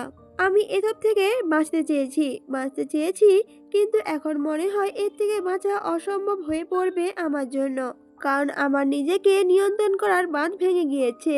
মিমের আপু কিছুক্ষণ চুপ করে রইল, অতঃপর আশ্বস্ত গলায় মিমকে বলল, আচ্ছা এসব নিয়ে তুই চিন্তা করিস না, কাল সবটা আমি দেখে নেব। শুধু তোকে যা যা বলবো তার সবটাই করবি তুই। মিমও মাথা নেড়ে সম্মতি জানায়। ছেলেপক্ষ এসেছে অনেকক্ষণ আগেই। মিমেদের বাসায় ড্রয়িং রুমে স্বাভাবিক চেয়ে কথাবার্তার আওয়াজ একটু বেশি জোরে শুনতে পাচ্ছে মিম। বাইরে ঠিক কি হচ্ছে তা আন্দাজ করতে পারছে না মিম। আপু শ্বশুর বাড়ি থেকে মিমের আপু নাসরিন আন্টি এবং কামাল আঙ্কেলও রওনা দিয়েছে বেশ সকালে। মিমেদের বাসায় এসেই মিমের আপু মিমকে সাজিয়ে দিতে ব্যস্ত হয়ে পড়ল। ওদিকে নাসরিন আন্টি আম্মুকে নাস্তার কাজে সাহায্য করতে চলে গিয়েছে। শুনেছি ছেলেপক্ষ একটু সকাল করেই আসবে। ছেলেপক্ষের আসার কথা শুনেই মিমের মাঝে বেশ অস্থিরতা বেড়ে গেল। যদিও মিম জানে তাকে ছেলেপক্ষ দেখতে আসবে, তবুও এটা যেন মিম মেনে নিতে পারল না। এই অস্থিরতার মধ্য দিয়ে মিম আরো 3 ঘন্টা কাটিয়ে ফেলল। অতঃপর যখন ছেলেপক্ষ এসে পৌঁছালো তখন বাইরে সবার কথাবার্তার ধরন শুনে মিমের মাঝে বেশ অস্থিরতা বেড়ে গেল। অতঃপর মিমের অস্থিরতা কিছুটা অবসান ঘটাতে মিমের আপু মিমকে নিতে এসেছে আর কানে কানে বলে ওঠে ফিসফিস করে। অনিচ্ছা সত্ত্বেও নাফিসার এরকম প্রস্তাবে মিম রাজি হয়ে যায়। অতঃপর শাড়ি পরিহিতা মিমকে নিয়ে এসে ড্রয়িং রুমে সিঙ্গেল সোফায় বসিয়ে দিল মিমের আপু। মিম নত মস্তিষ্কে চুপচাপ বসে রইল। মিম অনুভব করছে তার বুকের হৃদস্পন্দনটা কেমন ওঠানামা করছে। মনে হচ্ছে এখনই যেন ছোট এই দুর্বল হৃদয়টা ঠাস করে বেরিয়ে আসবে। অস্থিরতায় মিমের পা দুটো অনবরত নড়তে লাগলো আর হাত দুটো ক্রমশ ঘেমে নিয়ে একাকার হয়ে এলো। কিছুক্ষণ বাদে নাপিতা মিমের কানের কাছে এসে ফিসফিস করে বলে উঠল, মিম মাথা তুলে ছেলের চেহারা সুরত দেখে এখনই রিজেক্ট করে দে। কে কি ভাবলো সে নিয়ে একদম চিন্তা করিস না, আমি ওসব সামলে নেব। সাহস জুগিয়ে শুধু কথাটা বল তুই, ব্যাস। নাপিতার কথা শুনে মিমের গলা শুকিয়ে কাঠ হয়ে এলো। হৃদস্পন্দন পূর্বের তুলনায় আরো বেড়ে গেল। এমতো অবস্থায় ছেলেকে দেখে রিজেক্ট করতে হবে মিমকে, এ কি এক ঝামেলা। কিন্তু এছাড়া তো মিমের কাছে আর উপায় রইল না। অতঃপর কয়েক সেকেন্ডের জন্য নিজেকে এই সেই নানা রকম বুঝিয়ে প্রচন্ড ভয়ে কিঞ্চিত সাহস নিয়ে মাথা তুলে সামনে চাইল। কিন্তু সামনে তাকাতেই মিমের চক্ষু চড়ক গাছ হয়ে যায় আর অটোমেটিক মিমের মুখ হাঁ হয়ে যায়। এ মিম কাকে দেখলো? পাত্র হিসেবে মিম আদিসকে দেখে মিমের চোখ কপালে তোলার জোগাড় হয়ে এলো। মিম এক প্রকার হাঁ করে নিষ্পলক চাহনিতে চেয়ে আছে। মিমে এরকম প্রতিক্রিয়া দেখে আদিস সূক্ষ্মভাবে মিটিমিটি হেসে চলেছে। এদিকে মিম ভেবেই কুল কিনারা পাচ্ছে না, যেখানে ইয়াসিরে বসে থাকার কথা সেখানে আদিস কিভাবে বসে আছে। মিমের অবাকতার মাত্রা আরো বেড়ে গেল যখন মিম খেয়াল করে দেখলো ওনার পুরো পরিবার এখানে উপস্থিত রয়েছে। তবে মিমের কাছে সবচেয়ে অদ্ভুত লাগলো বিষয়টি, মিমের পুরো পরিবার কি করে স্বাভাবিক আছে এখনো। তাদের সামনে রীতিমতো পাত্র অদলবদল হয়ে গিয়েছে, অথচ তারা সকলেই স্বাভাবিক প্রায়। তাহলে কি সবকিছু আগে থেকেই পরিকল্পনা করে রেখেছিল সকলে? না কিছুতেই এভাবে হতে পারে না। এসব হাজারো প্রশ্ন মিমের মাথায় গেজ করছে, অথচ একটা জবাবও মিমের জানা নেই। মিমকে এভাবে তাকিয়ে থাকতে দেখে কামাল আঙ্কেল বলে উঠল, মেয়ে আমাদের শখ হয়ে গিয়েছে। এভাবে পাত্র বদল দেখলে যে কেউ অবাকই হবে। এই বলে সকলের সমন্বয়ে হেসে উঠল। এদিকে মিম কামাল আঙ্কেলের কথা শোনা মাত্রই চট করে মাথা নামিয়ে ফেললো। তখনই নাবিতা মিমকে টিপকেনি কেটে বলে উঠল, কি ব্যাপার মিম, রিজেক্ট করবি না ছেলেকে? মিমও আর কোনো প্রত্যুত্তর করলো না। নাপিতার কথা শুনে মিম নিশ্চিত হলো যে আপু এ ব্যাপারে সবটাই জানতো। এবার কয়েক মিনিট পর আবু গলা পরিষ্কার করে সকলের উদ্দেশ্যে বলে উঠল। মিমের আব্বু বলে উঠল, আসলে সবকিছু এভাবে হয়ে যাবে কল্পনা তো করতে পারিনি আমি। আর নিঃসন্দেহে আদিস একটি ভালো ছেলে। যেখানে কামাল সাহেব নিজে মুখে আদিসের প্রশংসা করছেন, সেখানে আমার দ্বিতীয়বার বলার কিছু নেই। কিন্তু বাবার মন বলে কথা, আমি আমার মেয়ের মুখ থেকে সবটা শুনতে চাই আগে। এই বলে মিমের আব্বু আদিসের বাবা অর্থাৎ ইদ্রিস আঙ্কেলকে বলে উঠল, আপনার ছেলে আমার মেয়েকে পছন্দ করে, আপনার পরিবারও আমার মেয়েকেও পছন্দ করে, কিন্তু আমার মেয়ে এই ব্যাপারে কি মতামত দেয় সেটাই আমার কাছে বড়। আর আমার মেয়ে যদি রাজি হয়ে যায় তাতে বাকি সবটা আমি সামলে নেব, এতে আমার কোনো সমস্যা হবে না। কিন্তু আমার মেয়ে যদি রাজি না থাকে তাহলে বুঝতেই তো পাচ্ছেন আমি কি বলতে চাচ্ছি। মিমের আব্বু কথা শেষ করার সাথে সাথে ইদ্রিস আঙ্কেল অমায়িক সুরে বলে উঠলেন, জি ভাইজান, অবশ্যই আপনার মেয়ে রাজি হলে তবেই আমরা কথা আগাবো। আপনি ওর সাথে আগে কথা বলে দেখুন। ইদ্রিস আঙ্কেলের কথা শেষ হওয়া মাত্রই নাফিসা মিমকে উঠিয়ে রুমে নিয়ে এলো। মিমের পিছন পিছন এলো আম্মু এবং আভাও। সবাই রুমে ঢুকে দরজা বন্ধ করতেই মিম বিচলিত গলায় তার আম্মুকে জিজ্ঞেস করলো, এসব কি হচ্ছে আম্মু? আদিসের ফ্যামিলি এখানে এলো কি করে? আর ইয়াসিরদের আসার কথা ছিল না? মিমের আব্বু মিমকে শান্ত সুরে জিজ্ঞেস করলো, এ বিষয়ে এখন তোকে আর জানতে হবে না। তুই আগে বল, আদিসকে তুই ভালোবাসিস নাকি? মিমের আম্মুর এরকম প্রশ্নে মিম কিছুটা থতমত খেয়ে যায়। আদিসকে নিয়ে মিমের মধ্যকার অনুভূতির কথা আম্মুকে জানানোর অর্থ নতুন করে এক ঝামেলার সম্মুখীন হওয়া। ফলে মিম এরকম পরিস্থিতি থেকে বাঁচতে মিম তেচরা দৃষ্টিতে আপুর দিকে তাকিয়ে কথা ঘুরিয়ে দেওয়ার অনুরোধ করিল। আর নাবিসাও তৎক্ষণাৎ মিমের চোখের ভাষা বুঝে আম্মুকে বলে উঠল, আহা আম্মু, এখন যে প্রশ্ন করার কথা সেই প্রশ্ন না করে তুমি কোথায় চলে যাচ্ছ? মিমের আম্মু সাথে সাথে চোখ গরম করে নাপিসার দিকে তাকিয়ে বলে উঠল, তুই বেশি কথা বলবি না, আমি ওকে যা প্রশ্ন করছি সেটার উত্তর দিতে দে। কথাটা বলেই মিমের আম্মু মিমের দিকে চেয়ে জিজ্ঞেস করলো, আবার তুই কি এমন করেছিস যে আদিত্য তোকে পছন্দ করে সোজা বাসায় সম্বন্ধ নিয়ে চলে এসেছে? আম্মুর প্রশ্নের ধরনে মিম মুহূর্তেই তীব্র প্রতিবাদী হয়ে বলে উঠল, আশ্চর্য আম্মু, আমি কিছুই করিনি। আদিত আমাকে পছন্দ করে সোজা আমার বাসায় বিয়ে প্রপোজাল নিয়ে এসেছে, এতে আমার দোষ কি? তাছাড়া উনি আগ বাড়িয়ে আমার সাথে কথা বলতেন। তুমি আমাকে এখন এ ব্যাপারে কিছুই জিজ্ঞেস করো না তো আম্মু। দরকার হলে ওই ছেলেটাকে গিয়ে জিজ্ঞেস করো। মিমের কথা শেষ হওয়া মাত্রই নাপিতা পরিবেশটা শান্ত করতে আম্মুকে বলে উঠল, আম্মু তুমি এসব বাদ দাও তো, যা হবার তা হয়ে গিয়েছে। তুমি কি চাও না তোমার মেয়ে সুখে থাকুক? যেখানে আদিত ওকে ভালোবাসে সেখানে এত প্রশ্ন করার কোনো মানেই হয় না। এবার মিমের আম্মু বেশ শান্ত হলো, কোনো রূপ কথাবার্তা ছাড়াই বিছানায় বসে প্রলম্বিত কয়েকটা শ্বাস ফেলে বসে রইল। হঠাৎ সকলের মধ্য দিয়ে আভা মিনমিনে স্বরে বলে উঠল, আদিত ভাইয়া কিন্তু ভালোই হ্যান্ডসাম আম্মু। ছোট আবু বিয়েতে রাজি হলে তুমি দুইটা হ্যান্ডসাম জামাইয়ের শাশুড়ি হয়ে যাবে আম্মু। তখন তো তোমার ভাবি থাকবে আলাদা। শুধু একবার চিন্তা করো এটা। আবার কথা শেষ হতে না হতেই মিমরা তিনজনে আবার দিকে সরু চোখে তাকিয়ে রইল। আভা এহেন চাহনি দেখে মুহূর্তে মিয়ে গেল আর মিনমিন করে বলে উঠল, আভা, কারোর ভালো ভাবতে নেই আসলে, আমি বরং চুপচাপই থাকি। এই বলে আভা চুপচাপ বসে রইল। কিছুক্ষণ বাদে মিমের আব্বু উঠে এসে মিমের সামনে দাঁড়ালেন। আম্মুর মুখভঙ্গি পূর্বের তুলনায় বেশ শান্ত মনে হচ্ছে। মিমের আম্মু কিছুক্ষণ মিমের দিকে চেয়ে বেশ নরম সুরে বলে উঠলেন, তোর মনে কি চলছে খুলে বল আমাকে, তুই যা বলবি সেটাই হবে। মিম সাথে সাথে তার আম্মুর কথা প্রতি উত্তর দিল না। মিম নিমিষের জন্য কিছুক্ষণ আম্মুর দিকে চেয়ে বলে উঠল, আদিসরা অনেক হাই ক্লাস বিলং করে আম্মু, সেখানে আমরা মিডিল ক্লাস। এমন তফাতে বিয়ে হলে আমার উপর কোনো কষ্ট যাক না যাক, তোমাদের উপর দিয়ে অনেক কষ্ট যাবে। মিমের কথা শুনে মিমের আম্মু হালকা হেসে মিমের মাথায় হালকা চাপড় দিয়ে বলে ওঠে, এসব নিয়ে তোকে চিন্তা করতে কে বলেছে? সংসার করবি তুই, সিদ্ধান্ত হবে তোর। সেক্ষেত্রে তোর সুখটাই তো আগে দেখতে হবে আমাদের, তাই না? আর রইল আমাদের কথা, আমরা এসব ঠিকঠাক সামলে নেব। এ ব্যাপারে তোর আব্বুর সাথে কথা বলবো আমি। মিম তখন আবার বলে উঠল, কিন্তু মা।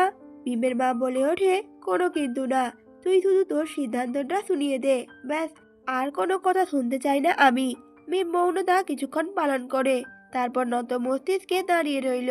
মিমের আম্মু মিমকে দেখে বলে উঠল আবার, ব্যাস বুঝে গিয়েছি আমি, তাহলে বাইরে গিয়ে তোর আব্বুকে বলে আসি এখনই। এই বলে মিমের আব্বু মিমের মাথায় আলতো হাত বুলিয়ে চলে গেল। আম্মু যেতেই নাফিসা আর আভা মিমকে চাপড়ে জড়িয়ে ধরল। জুম্মার নামাজের আগে ইমাদ মিমদের বাসায় চলে এলেন। আজিজে ট্রেনিং থেকে ফিরেছেন এবং মিম এবং আজিজের কথা শুনে উনি বাড়িতে না গিয়ে সোজা মিমদের বাসায় চলে এসেছেন। ইমাদ আসার পর সকলে একত্রে নামাজ পড়ে খাওয়া দাওয়া করে বিয়ের ব্যাপার সম্পূর্ণ পাকাপোক্ত কথা বলার জন্য বসলেন। অপরদিকে মিমের আম্মু, নানি, চাচি, খালামণি, মামি, চাচি, ফুপিকে এক এক করে মিমের বিয়ের ব্যাপারে সবাইকে জানালেন। কারণ তারা প্রত্যেকেই জানতো আজকে মিমকে দেখতে আসবেন। কিন্তু এত কিছু যে হয়ে যাবে এটা কেউ গোনা করেও টের পায়নি। অবশ্য এই পাত্র অদলবদল হওয়ার ব্যাপারটা আম্মু শুধুমাত্র নানু বাড়ির মধ্যেই সীমাবদ্ধ রাখলো। কারণ এই ঘটনা দাদু বাড়িতে যাওয়া মানে কোনো না কোনো ভাবে আনোয়ারা দাদির কানে যাওয়া, আর ওনার কানে এ সংবাদ যাওয়ার অর্থ নিজেদের জীবনে সাদরে ঘূর্ণিঝড়কে আমন্ত্রণ জানানো। ওদিকে মিমের আব্বু ভিডিও কলে দাদা ভাই, চাচু এবং মামাদের সাথে সরা পরামর্শ করছেন। এই সবটাই যে করেছেন তিনি নিজের রুমে বসে। আর ওদিকে বাইরে ইমাদ আদিসের পরিবারকে সামলাচ্ছেন। সকলের মাঝে বসেছে গল্পের বিশাল প্রতিযোগিতা। মোট কথা মিমেদের বাসায় যে কেউ এখন আসলে নির্ঘাতেই বলে বসবে এখানে ছোটখাটো একটা মাছের হাট বসেছে। সন্ধ্যার পরপরই আদিত এবং ইমাদ মিমের জন্য আংটি কিনতে চলে গিয়েছেন। কারণ সারাদিনে ছড়া পরামর্শ করে সকলে এই সিদ্ধান্তে উপনীত হলো যে আজকে মিমকে আংটি পরিয়ে রেখে যাবেন। এক সপ্তাহ বাদে অর্থাৎ আগামী শুক্রবারে মিমদের বিয়ে পড়ানো হবে। তবে 1 মাস বাদে রিসেপশন করে মিমকে উঠিয়ে নেওয়া হবে। তবে এর মাঝে বিয়েতে মিমের এবং আদিসের শুধুমাত্র কাছের আত্মীয় স্বজনকে ডাকা হবে। অর্থাৎ মিম এবং আদিসের দুজনের নানু বাড়ি এবং দাদু বাড়ি সকলেই আসবে। এবারে বাইরের কাউকে বিয়েতে ডাকা হবে না। এই সিদ্ধান্তটা অবশ্য ইদ্রিস মিমের আব্বুর কথা মাথায় রেখেই নিয়েছেন। কারণ তিনি মিমের আব্বুর উপর অতিরিক্ত পেশা দিতে চাননি। সন্ধ্যায় টুকটাক নাস্তা সেরে ইমাদ এবং আব্বুর জোড়াজুড়িতে স্বয়ং আদিস মিমকে আংটি পরিয়েই দিলেন। প্রথমে এভাবে আংটি পরানো নিয়ে মিমের আব্বু আম্মু প্রথমে বেঁকে বসলেও পরে ঠিকই রাজি হয়ে যায়। এই আংটি পরানোর পরপরই মিমের চারপাশটা কেমন এক অদ্ভুত অনুভূতিতে ছেয়ে উঠল। সে মুহূর্তেই মিমের মনে হলো পরিবারের কাছ থেকে দূরে চলে যাচ্ছে মিম, অনেক দূরে। আংটি পরানোর সাথে সাথে মিমের দু চোখ বেয়ে অযোধ্যারায় অশ্রু গড়িয়ে পড়ল। আচমকা এভাবে মিমের চোখের পানি দেখে সকলেই অবাক হয়ে গেল। ফলে সকলেই নিজেদের মতো সান্ত্বনা দিতে লাগলো মিমকে। কিন্তু তবুও মিম কাঁদতে লাগলো অযোধ্যা রায়। আগামীকাল মিমের অনেক পড়া থাকায় রাতের খাবারের পরপরই পড়তে বসে গেল মিম। কিন্তু বই সামনে নিয়েও কিছুতেই মিমের পড়ায় মন বসল না। মন বসবেই বা কি করে? মিমের জীবনে আজ ঘটে যাওয়া সবচেয়ে বড় এক ঘটনার সম্মুখীন হয়েছে আজ। আর সবকিছু আজ একই দিনে হয়েছে। ঘটনাগুলো এতটাই দ্রুত ঘটেছে যে আজ শ্বাস নেওয়ার সময়টুকুও পাওয়া যায়নি। কি যে ব্যস্ততা ছিল আজ সারাদিন। মিম এ নিয়ে ভাবতে ভাবতে হঠাৎ মিমের ফোনে আদিসের কল এলো। হঠাৎ ফোন বেজে ওঠায় মিম কিছুটা চমকেই উঠল। দ্রুত নিজেকে সামলে নিয়ে কলটা রিসিভ করতেই ওপাশে আদিসকে কিছু বলার সুযোগ না দিয়েই মিম বলে উঠল, এই আপনার কাজ ছিল? কি করে করলেন এসব? আর কখনই বা করলেন? সবটা আমাকে জানানো চাই। একটা কথাও লুকাবেন না আমার থেকে আপনি। কথাগুলো এক নিঃশ্বাসে বলে ছোট করে দম ফেললো মিম। অপর পাশে আদিসের জবাব শোনার জন্য উৎকণ্ঠ হয়ে বসে রইল মিম। কিন্তু প্রশ্নগুলোর জবাব তো আদিস দিলই না, উল্টো সশব্দে হাসতে লাগলো। আদিসের হাসার শব্দে মিম পাল্টা প্রতিক্রিয়া করে বলে উঠল আদিসকে, আমার অবস্থা দেখে হাসা হচ্ছে তাই না? এত হাসি আসলো কোথা থেকে? আমাকে সারা রাত সারাদিন চিন্তা আর প্রেসারে রেখে আপনি আমার মজা নিচ্ছেন? আদ্রিস এবার নিজের হাসি কোনো রকমে দমিয়ে বলে উঠল, তুমি এত ঝগড়া কিভাবে করতে পারো মিসমিস? তোমার এরকম কথাবার্তা শুনেই তো আমি আরেক দফা ভেসে গেলাম। মিম তৎক্ষণাৎ কোনো রূপ চিন্তা ভাবনা না করেই আদ্রিসকে জিজ্ঞেস করে বসল, কি ভেসে গেলেন? তৎক্ষণাৎ মিম প্রশ্নটা করার পরপরই নিজের কপালে নিজের চাপড় মারল। মিম উপলব্ধি করলো বোকার মতো আদ্রিসকে এই প্রশ্নটা করে বসেছে মিম। এখন এসব থেকে কিভাবে পালাবে? পালানোর কোনো পথ আছে কি? আদ্রিস তো নির্ঘাত মিমকে এ জবাব দিবেন। মিমের এসব চিন্তার মাঝেই আদ্রিস বলে উঠল, তোমার এই প্রশ্নের জবাব তুমি শুনতে পারবে তো মিসমিস? ব্যাস, মিমের অবস্থা পূর্বের তুলনায় আরো খারাপ করতে এর চেয়ে বেশি আর কি লাগে? মিম নির্বাক বসে রইল। কারণ এ প্রশ্নের জবাব হ্যাঁ বলার সাধ্য তো মিমের নেই। এদিকে না বলাটা মিম যেন ভুলেই বসে রইল। অতঃপর আদ্রিস আবার পূর্বের ন্যায় প্রগাঢ় কণ্ঠে মিমকে বলে উঠল, কি হলো মিসমিস? শুনবে না আমাকে কি ভাসিয়ে নিয়ে গেল? শুনবে না কোন জোয়ারে ভেসে গেলে আমি সকল কুলকিনারা হারিয়ে ফেলি? মিমের নিশ্চুপতা উপলব্ধি করতে পেরে আদ্রিস এবার মৃদু শব্দে হেসে উঠল। তারপর মিমকে বলল, থাক, আজ আর এ নিয়ে কথা বলবো না। সময় সুযোগ বুঝে একদিন আমার প্রশ্নের জবাব আমি নিজে থেকেই দিয়ে দেব, তুমি জানতে না চাইলেও। মিম কথার উত্তরে কোনো প্রতিউত্তর করলো না। আদ্রিস খানিক বাদে আবার মিমকে জিজ্ঞেস করলো, আচ্ছা মিম, তোমাকে একটা প্রশ্ন করব? মিম তখন চেয়ার ছেড়ে উঠে দাঁড়িয়ে ব্যালকনিতে এসে দাঁড়ালো। আজ রাতের আকাশটা ভীষণ কালো দেখাচ্ছে। চাঁদের ছিটেফোঁটা আলো কোথাও দেখা যাচ্ছে না। অর্থাৎ আজ অমাবস্যার রাত। রুমের আলোয় ব্যালকনিগত চারপাশের পরিবেশ যতটুকু আলোকিত করছে তাতেই এই অমাবস্যা রাতে অন্ধকার কিছুটা ঘুরছে। মিম ব্যালকনি গিল ধরে আদ্রিসকে জিজ্ঞেস করলো, আপনি কি প্রশ্ন করবেন করুন। তখন আদ্রিস বলে উঠল, তুমি এত লাজুক কেন বলো তুমি? আদিতে এরকম কথায় মিম কিছু মুহূর্তের জন্য চুপ করে দাঁড়িয়ে রইল। ভেতরে ভেতরে এই প্রশ্নের জবাব সাজিয়ে আদিতকে জিজ্ঞেস করলো মিম, আপনি কি কখনো একটা মেয়ের জায়গায় নিজেকে দাঁড় করিয়ে দেখেছেন? প্রতি উত্তরে আদিত বলে উঠল, এখনো পর্যন্ত সেটা প্রয়োজন পড়েনি। মিম তখন বলল, তাহলে আমার এরকম লজ্জার কারণ আপনি জানবেন না। তবে একটা কথা জানেন তো আদ্রিস, লজ্জা নারীর ভূষণ। আদ্রিস তখন সাথে সাথেই বলে উঠল, জানি তো, কিন্তু মিম বলে উঠল, ব্যাস, এর থেকে বেশি গভীরে আপনাকে আর জানতে হবে না। আদ্রিস তখন বলে উঠল, বারে, আমার সাথে ঝগড়া করতে আসলে তো সব লাজ লজ্জা কোথায় যেন রেখে আসো, আর একটু রোমান্টিক কথা বললেই লজ্জার চাদরে আপাত মস্তক নিজেকে পুরোপুরি আবৃত করে রাখো। এটা কিন্তু ঠিক না মিস মিস, বাচ্চাদের মতো অভিযোগের সুরে বলে উঠল আদ্রিস। এদিকে ওনার এরকম কথায় মিম ঠোঁট চেপে হেসে ফেলল। আর আদ্রিসকে একটু জ্বালানোর জন্য মিম বলল, আচ্ছা, আমার এরকম আচরণ আপনার পছন্দ না, তাই তো? ঠিক আছে, আপনি তাহলে অন্য মেয়ে দেখে বিয়ে করে ফেলুন, আমার দ্বারা তো ওসব হবে না। এদিকে আদিত তড়িৎ গতিতে অনেকটা ধমকের সুরে মিমকে বলে ওঠে, এই মেয়ে, এই, আমি কখন বললাম আমার অন্য কাউকে লাগবে? কোথায় ডাবল মিনিং বের করো কেন? আমার তোমাকেই লাগবে মানে তোমাকেই লাগবে, বুঝেছো? তোমাকে ওরকম অবস্থায় নিয়েই আমি চলতে পারবো। ঝগড়া করবে করো, আমার কথা শুনে লজ্জা করে চুপচাপ বসে থাকবে রাও, কিন্তু আমার তোমাকে চাই মানে তোমাকেই চাই। যার জন্য এত পাগলামি করা, তাকে যদি দিন শেষে না পাই তাহলে এসবের লাভ কি? অপরদিকে মিম আদিতের সম্পূর্ণ কথা শুনে মৃদু হেসে বলে উঠল, আচ্ছা, তা আপনি গতকাল কি করলেন? আমি সেই প্রথম থেকেই আপনাকে এই নিয়ে জিজ্ঞেস করেছিলাম, আপনি তো বলেননি, এখন বলুন। আদিত কিছুক্ষণ চুপচাপ বসে রইল। অতঃপর অপর পাশ হতে ছোট্ট একটা নিঃশ্বাসের শব্দ শুনতে পেল মিম। আদিত মিমকে বলে উঠল, কয়েকটা থ্রেড দিয়ে সব কাজগুলো সেরে ফেলেছি আমি। মিম অবাক হয়ে জিজ্ঞেস করলো, আদিতকে থ্রেড দিয়েছেন? কাকে থ্রেড দিয়েছেন? আদিত প্রতি উত্তরে বলে ওঠে, কেন, ইয়াসিরকে। মিমের বিস্ময়ে অবাকে পূর্বের তুলনায় আরো বেড়ে গেল। মিম হাঁ হয়ে বলে উঠল, আচ্ছা মানুষ তো আপনি, সোজা ইয়াসিরকে থ্রেড দিয়েছেন? কৌতূহলী না রেখে সম্পূর্ণটা বললে আপনার কি সমস্যা হবে? আদিত মৃদু স্বরে হেসে ওঠে আর বলে ওঠে, সমস্যা তো একটাই, তোমার সাথে কথা বলার সময়সীমাটা কমে যাবে। এদিকে মিম নিজের মাঝে উত্তেজনা ধরে রাখতে না পেরে কিঞ্চিত রাগত স্বরে আদিতকে বলে ওঠে, আপনি আর কথা ঘোরাবেন না আদ্রিত, এবার আমাকে সবটা বলুন। আদিত এবার বলে ওঠে, আচ্ছা আচ্ছা, বলছি তো, কোনো রকম প্রশ্ন ছাড়া আমার কথা শুনবে তুমি, ঠিক আছে? তারপর যা বলার বলো কিন্তু।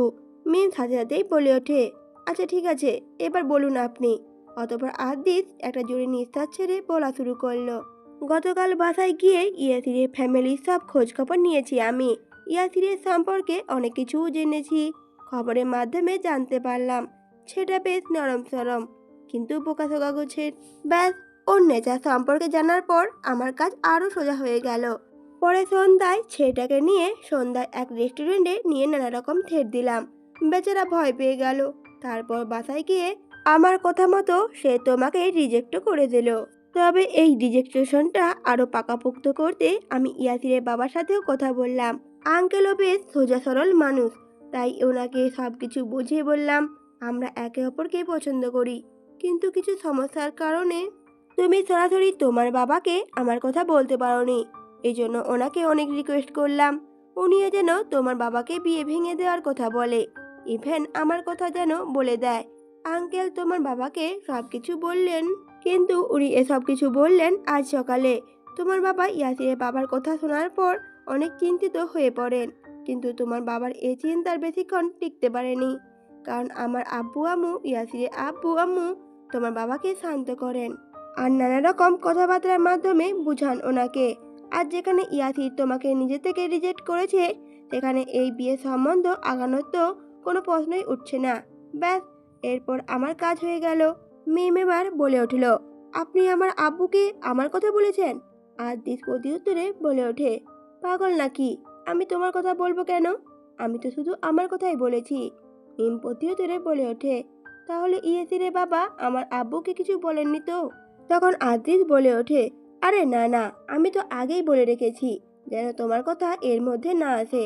এবার আদিসের কথা শুনে মিম বেশ স্বস্তির নিঃশ্বাস ছাড়লো। ক্ষণিকের জন্য থেমে অতঃপর সন্দেহ মিশ্রিত কণ্ঠে আদিসকে মিম জিজ্ঞেস করলো, এই আপনি ইয়াসিরকে কি এমন ছিট দিয়েছেন যে সে 1 বছর আগেই ঠিক করা সম্বন্ধটা এত সহজেই ভেঙে দিল? ওপাশ থেকে ইয়াসির বলে ওঠে হাসতে হাসতে, ওটা টপ সিক্রেট ম্যাডাম, আপনাকে ওসব জানতে হবে না। আর যা হওয়ার তো হয়ে গিয়েছে, এ নিয়ে এত মাথা ঘামাতে হবে না। বরং তুমি আমাকে নিয়ে একটু ভাবো আর আমার সাথে একটু কথা বলো। প্রতিউত্তরে মিম বলে উঠল, কত কথাই তো বললাম আজকে, আর কথা বলতে মন চাইছে না। আচ্ছা আজ রাখি, পড়া আছে, ঘুমো আসছে, আল্লাহ হাফেজ। এই বলে মিম আদিতকে আর কোনো কথা বলতে না দিয়েই ফোনটা কট করে কেটে দিল। এই মহান কাজটা করে মিমের মনে ভেতর কেমন এক পৈশাচিক আনন্দ অনুভূতি হলো। আর মিম মনে মনে ভেবে উঠল, ওদিকে আদিতের অবস্থা কি হয়েছে কে জানে। মিম ব্যালকনি থেকে এসে ফোনটা রেখে পড়তে বসলো। কিছুক্ষণের মাঝেই মিমের ফোনে একটা মেসেজের শব্দ বেজে উঠল। স্ক্রিন অন করে মেসেজ অপশনে যেতেই মিম দেখলো আদিত মেসেজ দিয়েছেন, ম্যাডাম কালকের লাঞ্চটা আমার জন্য বরাদ্দ থাকবে কিন্তু কলেজ শেষে গেটের সামনে দাঁড়িয়ে থেকো। আর কোনো বাহানা টাহানা দিয়ে এই লাঞ্চ স্কিপ করবে না কিন্তু। পড়া শেষ করে দ্রুত ঘুমিয়ে পড়ো, কেমন? Have a good sweet dream. আদিতের মেসেজ পড়া মাত্রই আপনা আপনি মিমের ঠোঁটের কোণায় হাসি ফুটে ওঠে। মিম ওনার মেসেজের জবাব না দিয়ে ফোনটা রেখে পড়তে বসলো। কলেজ শেষ করে মিম দাঁড়িয়ে রয়েছে কলেজের গেটের সামনে। মিনিট 5 মধ্যেই আদিত গাড়ি নিয়ে হাজির হলো সেখানে। আদিত রাস্তার ওপারে গাড়িটা থামিয়ে ড্রাইভিং সিট থেকে নেমে এলেন। মৃদু উজ্জ্বল রোদের আলোয় আদিতের ক্যাজুয়াল ড্রেস আপ এবং মুখভঙ্গি দেখে মিম কিছুক্ষণের জন্য থমকে রইল যেন। জিন্সের প্যাকেটের ওপর আকাশি রঙের শার্ট পরেছেন আদিত, যার হাতা গোটানো রয়েছে কোনই পর্যন্ত। চোখে কালো রোদ চশমা ও গালে খোঁচা খোঁচা দাড়ির মধ্যে রয়েছে ঠোঁটে মুচকি হাসি। আদিতের এরকম লুক দেখে মিম বেশ মুগ্ধই হলো। এতদিন উনি এই লুকে মিমের সামনে আসেননি কেন? মনে মনে বলে উঠল মিম। আবার পরক্ষণে মিম মনে মনে ভাবতে লাগলো, মিম কি ওনাকে ঠিকমতো আগে লক্ষ্য করেননি? আদিত মিমের সামনে এসে দাঁড়ালেন। মিম তখনও ওনার দিকে এক প্রকার নিষ্ফল চাহনিতে তাকিয়ে আছে। মিমকে এভাবে আদিতের দিকে তাকিয়ে থাকতে দেখে আদিত মিমের চোখের সামনে তুড়ি বাজিয়ে বললেন, কি ম্যাডাম, আপনি এভাবে আমাকে নজর দিচ্ছেন কেন? আমি কিন্তু অন্যের সম্পদ, অন্যের সম্পদের উপর এভাবে নজর দেওয়া কিন্তু ভীষণ রকমের অন্যায়। আদিতে এরকম কথায় মিম কিছুটা থতমত খেয়ে গেল, ফলে চোখ সরিয়ে নিল। অপরদিকে তাকিয়ে রইল মিম। আদিত মিমের এরকম কাণ্ডে সশব্দে হেসে ফেললেন। চট করে মিমের হাত ধরে বলে উঠলেন, চলো রাস্তা পার হয়ে গাড়িতে উঠি, তারপর কথা হবে আমাদের। কথাটা বলেই আদিত মিমের হাত ধরে রাস্তা পার করিয়ে গাড়িতে তুলিয়ে দিলেন এবং নিজেও ড্রাইভিং সিটে বসে পড়লেন। মিম গাড়িতে বসে জানালার কাজটা সরিয়ে দিল, কারণ তখন আদিত যা বললেন তাতে এখন ওনার দিকে সরাসরি তাকানো মানে ভীষণ লজ্জাজনক পরিস্থিতিতে পড়া, যা মোটেও কাম্য নয় মিমের। খানিক বাদেই আদিত গাড়ি স্টার্ট দিল আর বলল মিমকে, আমার কথাই দেখছি মাইন্ড করছো তুমি। আরে মিস, আমি তো তখন মজা করেছিলাম, তুমি না দেখলে আমায় কে দেখবে বলো? তুমি পলকহীনভাবে আমাকে দেখো, কোনো অবজেকশন নেই। এমনকি তুমি যদি চোখ দিয়ে গিলেও ফেলো তাতেও আমার কোনো অবজেকশন নেই। আদিতে এরকম কথায় মিম চট করে আদিতের দিকে ঘুরে তাকালো। আদিতে এরকম কথায় মিমের কান দিয়ে যেন গরম ধোঁয়া বের হলো। মিম সাথে সাথে বলে উঠল, চিচি ইয়াক, কি বলছেন আপনি? মুখে লাগাম নেই নাকি? আমি আপনাকে গিলে খাবো কেন? মিমের কথায় আদিত কৌতুক শোনার মতো সশব্দে হেসে বলল, আরে মিস, এত চিচি করছো কেন? যা সত্যি তাই তো বললাম আমি। মিম সাথে সাথে প্রতিবাদী কণ্ঠে বলে উঠল, এটা কোনো সত্যি না, আপনি ডাহা মিথ্যে কথা অভিযোগ করছেন। মিমের কথা শুনে আদিত গাড়ি ড্রাইভ করতে করতে ঘাড় ঘুরিয়ে মিমের দিকে তাকালেন আর বললেন, আচ্ছা নাও, এই মিথ্যে অভিযোগটা সত্য করার জন্য তোমার সুযোগ দিলাম। এই কথা শুনে মিম সাথে সাথে নাক ছিটকে বলে উঠল, ছি, লাগবে না আমার এই সুযোগ, আমি যথেষ্ট ভদ্র একটা মেয়ে। আদিত গাড়ি ড্রাইভিং করতে করতে জোরে একটা শ্বাস ছেড়ে বলে উঠল, যাও, এই ভদ্র মেয়েকে অভদ্র হওয়ার প্রজেক্ট হাতে নিলাম আমি। এখন আমার ওয়ান অ্যান্ড অনলি মিশন এটাই। আদিতের এরকম কথা শুনে মিম কিছুটা সরু চোখে তাকালো আদিতের দিকে। মনে মনে বলে উঠল, এই লোকটা ভদ্র থেকে অভদ্র হওয়ার পথে এগিয়ে যাচ্ছেন, আর এই লোকটার সাথে মিমে বিয়ে হবে। তার চিন্তা করতে করতে মিমের মাথায় ভেতরটা অগোছালো হয়ে এলো। কিছুক্ষণ বাদে আদিস মিমকে আবার জিজ্ঞেস করলো, এই মিসমিস, আজ আমার উপর ক্রাশ টাশ খেয়ে বসে আছো নাকি তুমি? আদিসের এরকম কথায় মিম কিছুক্ষণ পলকহীনভাবে ওনার দিকে চেয়ে রইল। তারপর পুনরায় আবার অন্যদিকে চোখ করে আমতা আমতা করে বলে উঠল মিম, আমার তো আর কাজ নেই, আপনার দিকে চেয়ে চেয়ে আমি ক্রাশ খাবো। আদিস হাতে হাতে বলে ওঠে, কাজ নেই? তাহলে আমার উপর রোজ রোজ ক্রাশ খাওয়ার কাজ নিয়ে বসে পড়ো মিসমিস। মিম এবার আদিসের দিকে চেয়ে ভেঙচি কেটে বলে উঠল, এই কাজ নিতে আমি একদমই ইচ্ছুক নয়। আদিস তখন সন্দিহান কণ্ঠে মিমকে বলে উঠল, এখন তো আমার সামনে বলছো এই কাজ নিতে একদম ইচ্ছুক নয় তুমি, কিন্তু আমার অগোচরে কখন যে এই কাজটা নিয়ে বসবে আল্লাহ জানে। তখন আমায় বাঁচাবে কে মিসমিস? তখন আমি তো আমার রূপ যৌবন সবই খোয়াবো। অবশ্য এতে কোনো আমার সমস্যা নেই। মিম এতক্ষণ হতভম্ব হয়ে আদিসের কথাগুলো শুনলো। অতপর ওনার কথায় কি প্রত্যুত্তর দেওয়া যায় তা বুঝে উঠতে না পারায় মিম চুপ করেই রইল। 2 মিনিটের মাঝেই তারা রেস্টুরেন্টে পৌঁছে গেল। গাড়ি থেকে নেমে মিম লক্ষ্য করলো আদিস তাকে সেই রুপটপ রেস্টুরেন্টে নিয়ে এসেছেন, যেখানে ওনার সাথে মিমের প্রথম কথা কাটাকাটি হয়। আদিস মিমকে নামিয়ে দিয়ে গাড়ি পার করে আসলেন। অতপর তারা দুজনেই একসঙ্গে রেস্টুরেন্টের ভিতরে গিয়ে কোনায় গিয়ে একটা চেয়ারে বসে পড়লেন। আদিস টেবিল থেকে মেনু কার্ডটা নিয়ে মিমকে জিজ্ঞেস করলেন, কি খাবে মিসমিস বলো? মিম তখন বলে উঠল সাথে সাথে, আপনি যা অর্ডার করবেন তাই খাবো, আমার তেমন কোনো স্পেশালিটি পছন্দ নেই। আর হ্যাঁ, এই অর্ডার দেওয়ার নিয়ে আমাকে জোর করবেন না একদম, না হলে কিন্তু পুরো রেস্টুরেন্টের খাবার অর্ডার করে ফেলবো আমি। তখন আপনি বসে বসে বিল মেটাবেন। মিমের কথায় আদিস ঠোঁট চেপে হেসে বলে উঠল, একটা প্রশ্নের এত বড় জবাব আশা করিনি আমি। যাই হোক, আমার পছন্দের অর্ডার দিয়ে দিচ্ছি তাহলে। এই বলে আদিস ওয়েটারকে ডেকে নিজের পছন্দ মতো অর্ডার দিয়ে দিল।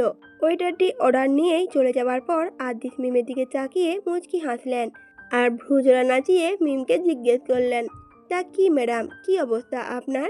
মিম তখন বেস্বাভাবিক কণ্ঠেই বলে ওঠে, যেমন থাকি সেরকম আছি। মিমের কথায় মুহূর্তেই আদিতের চেহারা হতে সকল উৎসুক ভাব ফুস করে উবে গেল। আদিস ভুরকুচকে খানিক অভিযোগের সুরে বলে উঠলেন, অদ্ভুত মেয়ে তো তুমি, এত কিছু হয়ে যাওয়ার পরও নো চেঞ্জ। আদিসের কথা শুনে মিম ঠিক করে বুঝতে পারলো উনি কি নিয়ে কথা বলছেন। ব্যাপারটা বুঝার পরও অবুঝের মতো ভান করে মিম আদিসকে বলে উঠল, আমার কি চেঞ্জ হবে? আর কোন চেঞ্জের কথা বলছেন আপনি? আমার কি কোনো চেঞ্জের দরকার? আদিস মিমের কথা শুনেই হয়তো মিমকে ধরে ফেললো। মিম যে ওনার সাথে দুষ্টুমি করছে তা বুঝতে ওনার নিমিষের জন্য সময় লাগলো না। আদিস এই পর্যায়ে একটা বাঁকা হেসে মিমকে বলে উঠল, আমার সাথে মজা করা হচ্ছে তাই না? একবার তোমায় বাগে পেয়ে নেই, তারপর বুঝিয়ে দেব মজা কাকে বলে আর কত প্রকার কি কি। আদিসের সেই ঠোঁট বাঁকানো হাসি এবং হুমকি স্বরূপ কথাগুলো শুনে মিম মুহূর্তের মধ্যে চুপসে গেল। আদিস যে মিমকে শুধুমাত্র হুমকি দিয়েই প্রায় শতভাগ দমিয়ে ফেলতে পারেন এই বিষয়টা আবারও হাতে কলমে প্রমাণিত হলো। আদিস মিমের মুখভঙ্গিমায় পরিবর্তন দেখে তৃপ্তির হাসি হাসলেন। মিম আদিসকে এরকম হাসতে দেখে হতবিহ্বল হয়ে ঠোঁট বাঁকিয়ে ভেঙচি কেটে বলে উঠল, সবসময় যে আপনারই জয় হবে এমনটা কিন্তু উচিত নয়। এই বলে মিম অবিনস্ত দৃষ্টিতে টেবিলের চারপাশে দেখতে লাগলো। মিমের কথায় প্রতিক্রিয়া স্বরূপ আদিস পূর্বের ন্যায় হাসি বজায় রেখে আইসি ভঙ্গিমায় চেয়ারের সাথে হেলান দিয়ে বসলেন। আর তার সাথে হাতে আঙুল দিয়ে টেবিলে এক কোনায় খটখট শব্দ করতে করতে ঠোঁট উঠিয়ে মিমকে বললেন Adis, I like you confident level miss miss, but তোমাকে এটা মাথায় রাখা উচিত কার সামনে কখন কতটুকু কনফিডেন্ট দেখালে তুমি বিপদে পড়বে না। আদিসের কথা শুনে মিম চট করে ওনার দিকে চেয়ে তড়িৎ গতিতে প্রশ্ন ছুড়ে দিয়ে বলে উঠল, তাহলে কি আপনি বলতে চাইছেন আমি কনফিডেন্ট দেখিয়ে বিপদ রেখে এনেছি নিজের জন্য? আদিস এবার প্রতি উত্তরে বলে উঠল, সময় হলেই নিজেই উত্তর পেয়ে যাবে মিস মিস। কথাটা বলেই আদিস এগিয়ে এসে টেবিলের উপর 2 হাত রাখলেন। মিমের দিকে চেয়ে মিমের হাতটা ধরে বলে উঠলেন, এই যে তুমি আংটিটা পরে আছো, এতে তোমার মাঝে কোনো পরিবর্তন আসেনি? আদিসের এরকম কাণ্ড দেখে মিম চট করে ওনার হাত থেকে নিজের হাতটা ছাড়িয়ে নিয়ে বলে উঠল, জানি না, আর পরিবর্তন আসলেও আপনাকে বলবো না আমি। আপনি খুবই খারাপ, কি দিয়ে কি বলে ফেলবেন তার কোনো ঠিক নেই। আদিস এবার মিমের কথা শুনে ঠোঁট চেপে হেসে ফেলল। মিমের দিকে চেয়ে রহস্যময় চাহনিতে বলে উঠল, তা আমি কেমন, কতটা খারাপ আর কতটা ভালো তা এখনো বোঝার ক্ষমতা তোমার হয়ে ওঠেনি মিসমিস, কিন্তু যেদিন বুঝবে আমি কেমন ঠিক সেই দিন হয়তো আরেক দফা আমার প্রেমে পড়বে তুমি। এই বলে আদিত ঠোঁট বাঁকিয়ে হাসলেন। মিম তৎক্ষণাৎ ওনার কথায় প্রতিবাদ করে বলে উঠল, আমি খারাপ লোকেদের প্রেমে পড়ি না। মিমের কথা মাটিতে পড়তে না পড়তেই আদিত তীব্র বিশ্বাসের সাথে বলে উঠল, পড়ো না মানে? তুমি তো অলরেডি পড়ে গিয়েছো আমার প্রেমে, তাও আবার একদম বাজেভাবে। মিমও সাথে হাতে ভেঙচি কেটে বলে উঠল, হ্যাঁ তাই তো। আপনাকে কে বলেছে এই কথা? আমার তো মনে পড়ছে না আমি এমন কিছু বলেছি বলে আপনাকে। আদিত তখন বলে উঠল, সব কথা কি আর বলার প্রয়োজন হয়? তুমি কি ভেবেছো তুমি না বললে আমি তোমার চোখ দেখে বুঝতে পারবো না কোনো কথা? প্রত্যুত্তরে মিম বলে উঠল, বাহ, আপনি কি তাহলে নিজেকে খুবই জ্ঞানী ভাবেন? আদিত এ পর্যায়ে বিস্তৃত হাসলেন আর ঘোর লাগা কণ্ঠে মিমকে বললেন, হুম, জ্ঞানী নয়, আমি নিজেকে আমার মাধবীলতার প্রেমে মগ্ন এক প্রেমিক ভাবি। আদিতের এরকম মোহনীয় কথায় মিম মিয়ে গেল। মিমের ভেতরে ক্ষীণ অস্থিরতা আভাস পেল। ফলে নিজেকে সামলে নিতে চারপাশে অবিনস্ত দৃষ্টি স্থাপন করে রেস্টুরেন্টে আসা প্রত্যেকটি মানুষকে দেখতে লাগলো মিম। এদিকে আদ্রিত নিশ্চুপ বসে রইলেন, হয়তো বিনা বাক্যে মিমকে নিষ্পলক দেখে যাচ্ছেন। কিছুক্ষণের মাঝে ওয়েটার এসে টেবিলে খাবার সার্ভ করে চলে গেল। মিমরা দুজনে ধীরে সুস্থে খাবার খাওয়া শুরু করলো। তাদের মাঝে নীরবতাপূর্ণ পরিবেশ দেখে মিম অগ্রসর হয়ে কথা বলা শুরু করলো, আপনি কি রোজ এভাবেই বের হন বাইরে? আদিত খাবার খেতে খেতে মিমের দিকে জিজ্ঞাসু চাউনিতে চেয়ে বলল, এভাবে মানে? প্রত্যুত্তরে মিম বলে উঠল, এই মানে আপনি কি রোজ এইভাবে এই ড্রেস আপে বের হন?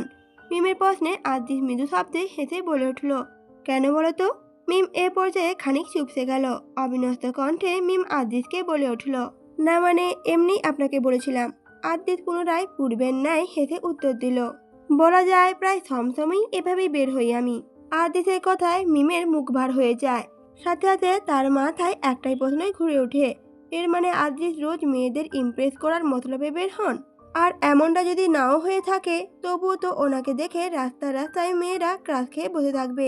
কি সাংঘাতিক ব্যাপার!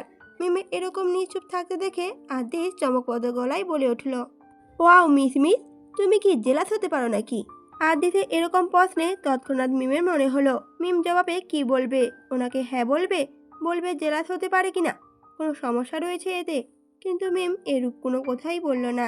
সরু চোখে ওনার দিকে চেয়ে বলে উঠল, কে বলল আপনাকে আমি জেলাস? আদিত তখন বলে উঠল, তোমার চোখে তা স্পষ্ট ভেসে উঠছে, আই অ্যাম জেলাস। মিম আবার পূর্বের ন্যায় বলে উঠল, কি? এসব কি বলছেন আপনি? আপনার চোখে কোনো সমস্যা হয়েছে?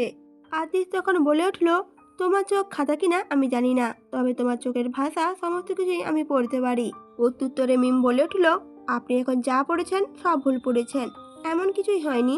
আদিত তখন বলে উঠল, আচ্ছা যাও, তোমাকে এই নিয়ে ঘাটালাম না। আফটার অল জেলাস হওয়া তোমার মৌলিক অধিকার, জেলাস হতেই পারো তুমি। তবে তুমি যদি বলো তাহলে কাল থেকে ছেঁড়া জামা কাপড় পরেই বের হব আমি, তাহলে কোনো মেয়ের নজরে পড়বো না। এবার খুশি তো মিসমিস? তবে মিম আদিতের উত্তরেই নিশ্চুপ রইল, কিছু বলল না।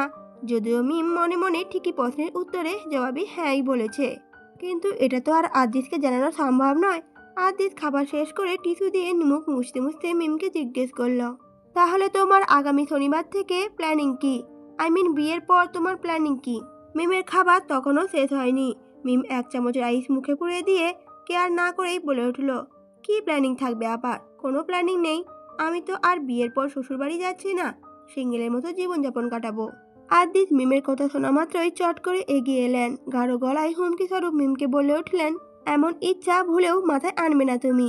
এমন হলে আমি তখনই তোমায় তুলে নিয়ে আসবো আমার কাছে আর বন্দি খাঁচায় ভরে রাখবো। মিম কিছুক্ষণ নিষ্ফল চাহনিতে আদিতের দিকে চেয়ে রইল। অতঃপর পরিবেশটা স্বাভাবিক করার চেষ্টা করে মিম আমতা আমতা করে বলে উঠল, আপনার প্ল্যান কি? আদিত এবার আইসি ভঙ্গিতে বেশ আমোদের গলায় বলে উঠলেন, কি আবার প্ল্যান থাকবে আমার? তোমার সাথে চুটিয়ে প্রেম করব, ভরপুর রোমান্সও করব, আর সময় সুযোগ বুঝে জোড়ায় জোড়ায় টুইন বেবি নেব। আদিতে এরকম কথায় মিমের কাছে উঠে গেল, খাবার গলায় আটকে গেল। মিম জোরে জোরে কাঁদতে কাঁদতে নিজেকে সামলে নেওয়ার চেষ্টা করলো, কিন্তু ব্যর্থ হলো। এদিকে মিমের গলায় খাবার আটকে যাওয়ায় আদিত দ্রুত পানির গ্লাস এগিয়ে দিলেন মিমের দিকে। মিম খাবার আটকে যাওয়ায় অস্থির হয়ে যত দ্রুত সম্ভব পানি খেয়ে নিজেকে সামলে নেওয়ার চেষ্টা করলো। অতঃপর কিছুক্ষণের মাঝেই কিছুটা স্বস্তি অনুভব করলো মিম। মিম লক্ষ্য করলো আদিত তার দিকে ড্যাব ড্যাব করে চেয়ে আছেন। মিমও ওনার দিকে চেয়ে আছে, তবে রাগত দৃষ্টিতে। আদিস এবারটা মিনমিনে কণ্ঠে মিমকে জিজ্ঞেস করলো, তুমি ঠিক আছো? মিম এবার রাগী কণ্ঠেই বলে উঠল, আপনি আমায় ঠিক থাকতেন দিচ্ছেন কোথায়? আজ তো আমাকে মেরেই ফেলতেন আপনি, বেয়াদব লোক একটা। আদিত মিমের এরকম কথায় চোরা চোখে এদিকে ওদিকে তাকিয়ে অপরাধী কণ্ঠে বলে উঠল, সরি, এমনটা হবে আমি বুঝতে পারিনি। মিম তখন বেশ রাগী কণ্ঠেই বলে ওঠে, বুঝতে পারিনি মানে? এমনই ভয়ঙ্কর কথা শুনলে যে কারোরই ভয়ঙ্কর অবস্থা হয়ে যাবে। আদিত এবার স্বাভাবিক হয়ে মিমের প্রতিক্রিয়া তোয়াক্কা না করেই বলে উঠল, এবার থেকে অভ্যেস করে নাও, বুঝলে? এখন থেকে তো রোজ রোজ এমন কথা শুনতে হবে তোমায়। কথাটা বলেই আদিত মিমের দিকে কিঞ্চিত এগিয়ে এসে বাঁকা হেসে বলে উঠলেন, এরকম হতে পারে, এর থেকেও গভীর কথা তোমায় শুনতে হবে। মিম আদিতে এরকম কথা শুনে হতভম্ব হয়ে চেয়ে রইল আদিতের দিকে। মিমের মাথা তো এবার ভনভন করে ঘুরতে লাগলো, বলে উঠল, না, এই লোকটা তো বড়ই খারাপ প্রকৃতির। উনি নির্ঘাত মিমকে লজ্জা দিয়েই মেরে ফেলবেন। মিম যা বুঝলো, ওনার সাথে হয় মেপে মেপে কথা বলতে হবে, নয়তো ওনাকে ওনার কথার জালে ফাঁসিয়ে চুপ করিয়ে দিতে হবে। তবে আদিস যেভাবে কথা বলেন তাতে ওনাকে মিমের কথার জালে ফাঁসানোর চিন্তা স্বপ্নেই সম্ভব বলে মনে হচ্ছে মিমের। মিম কিছুক্ষণ নিষ্পলক ওনার দিকে চেয়ে রইল। অতঃপর মিম ছোট্ট একটা নিঃশ্বাস ছেড়ে চেয়ারের উপর হেলান দিয়ে বিড়বিড় করে বলে উঠল, আমার কপালে দুঃখ আছে। আদিত মিমের কথাটা শুনতে পেয়ে মুচকি হেসে বলে উঠল, সে তো বিয়ের পরই বুঝে যাবে। আজ তাহলে উঠি, চলো এবার। এই বলে আদিত ওয়েটারকে ডেকে বিল মিটিয়ে দিলেন। অতঃপর দুজনে রেস্টুরেন্ট হতে বাইরে বেরিয়ে গেলেন। দেখতে দেখতে একটি সপ্তাহ কেটে গেল। এই একটি সপ্তাহ মিমের কাছে স্বাভাবিক একটি সপ্তাহ বলে মনে হয়নি, কারণ এই একটা সপ্তাহের মধ্যে যে তাকে অন্যের বাড়িতে পাঠানোর জন্য আয়োজন করা হচ্ছিল, এসব দেখে মিম বেশ কষ্ট পেয়েছিল, ভেতরে জর্জরিত হয়েছিল। কারণ তার বাবা মাকে ছেড়ে চলে যেতে হবে অন্যের বাড়িতে, অন্যের স্ত্রী হয়ে থাকতে হবে। গত দুদিন ধরে মিমদের বাসাটা পুনরায় লোকে লোকারণ্য হয়ে গিয়েছে। যদিও সবাই কাছেই আত্মীয়, দূর সম্পর্কে আত্মীয় বলতে কাউকেই আমন্ত্রণ করা হয়নি এখানে।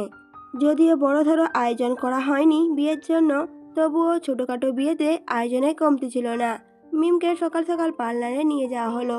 জুম্মার নামাজের আগেই মিমকে বাসায় নিয়ে এসে পুতুলের মতো বসিয়ে রাখা হলো।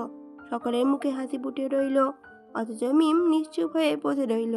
মিমের ভেতরে এই মুহূর্তে কেমন অনুভূতি হচ্ছে তা হয়তো কেউ এই মুহূর্তে বুঝতে পারবে না। মিমও তাদের বুঝাতে পারবে না। বুঝাতে পারলেও হয়তো চিৎকার করে কান্না করে তাদের বুঝাতো। মিমের এইসব চিন্তার মাঝে আবার ছুটে এসে মিমের কানে কানে কিছু বলল, আদিত তার পরিবারের সকল সদস্য চলে এসেছে। আদিতের নানু বাড়ি এবং দাদু বাড়ি মানুষের সংখ্যা বেশ কম থাকায় ওনাদের পক্ষ থেকে কম মানুষই এসেছেন। আবার মুখে আদিতের আসা কথা শোনা মাত্রই মিমের মাঝে প্রচণ্ড অস্থিরতা এবং ভয়ের উদয় হলো। মিমের হৃৎপিণ্ডের গতি পূর্বের তুলনায় বেড়ে গেল। মিমের চিন্তা শক্তি কিছুক্ষণের জন্য থমকে এলো। সাথে চারপাশে পরিবেশটা কেমন যেন ঝিম ধরে এলো। দু হাত ক্রমশ কাঁপতে লাগলো। মিম দ্রুত দুটো চোখ বন্ধ করে নিজেকে নিয়ন্ত্রণ করার চেষ্টা করলো। কিছুক্ষণ পরই চারপাশে আম্মু, খালামণিরা, চাচিরা, আবা, আপু, মোট কথা বাসায় উপস্থিত সকল মহিলারা মিমের চারপাশে এসে দাঁড়িয়ে পড়ল। আর সাথে আব্বু ও চাচিরাও এসে দাঁড়ালো। এর কিছুক্ষণের মাঝে কাজী সাহেব এসে উপস্থিত হলেন। ব্যাস, কাজী সাহেবকে দেখার পরই মিমের চোখ দিয়ে অযোধ্যারায় অশ্রু ঝরতে লাগলো। মিম নত মস্তিষ্কে নিশ্চুপ বসে কাঁদতে লাগলো। মিমের আম্মু মিমের পাশে বসে মিমকে জড়িয়ে ধরে সান্ত্বনা স্বরূপ বলে ওঠেন, কি হয়েছে মা, কাঁদছিস কেন? মিমের মা বলে উঠল। মিম কিছু বলতে পারল না, বরং আম্মুকে জড়িয়ে ধরে কাঁদতে লাগলো। ওদিকে উপস্থিত সকলে চিন্তিত কণ্ঠে জিজ্ঞেস করে চলেছে, মিমের কি হয়েছে, আর এভাবে হুট করে কেঁদে উঠল কেন? এই মুহূর্তে মিম তাদের কোনো প্রশ্নের জবাব দিতে পারল না। মিমের এহেন অবস্থা বুঝতে পেরে মিমের আপু মিমের হয়ে কথাটা বলে দিল, নির্ঘাত এ বিয়ে করতে যাচ্ছে না, এই ধান্দায় বসে আছে, এই জন্যই হয়তো কান্না করছে। আপুর কথা শুনে উপস্থিত সকলের মাঝে হাসির রোল পড়ে গেলেও মিম এখনো এই সিদ্ধান্ত নেওয়ার প্রবণতা বেড়ে চলেছে। মন বলছে এখনই উঠে পালিয়ে যাই। নানু, দাদি, আম্মু বেশ কিছুক্ষণ সময় নিয়ে মিমকে সান্ত্বনা দিল। আর মিমও ধীরে ধীরে শান্ত হয়ে এলো।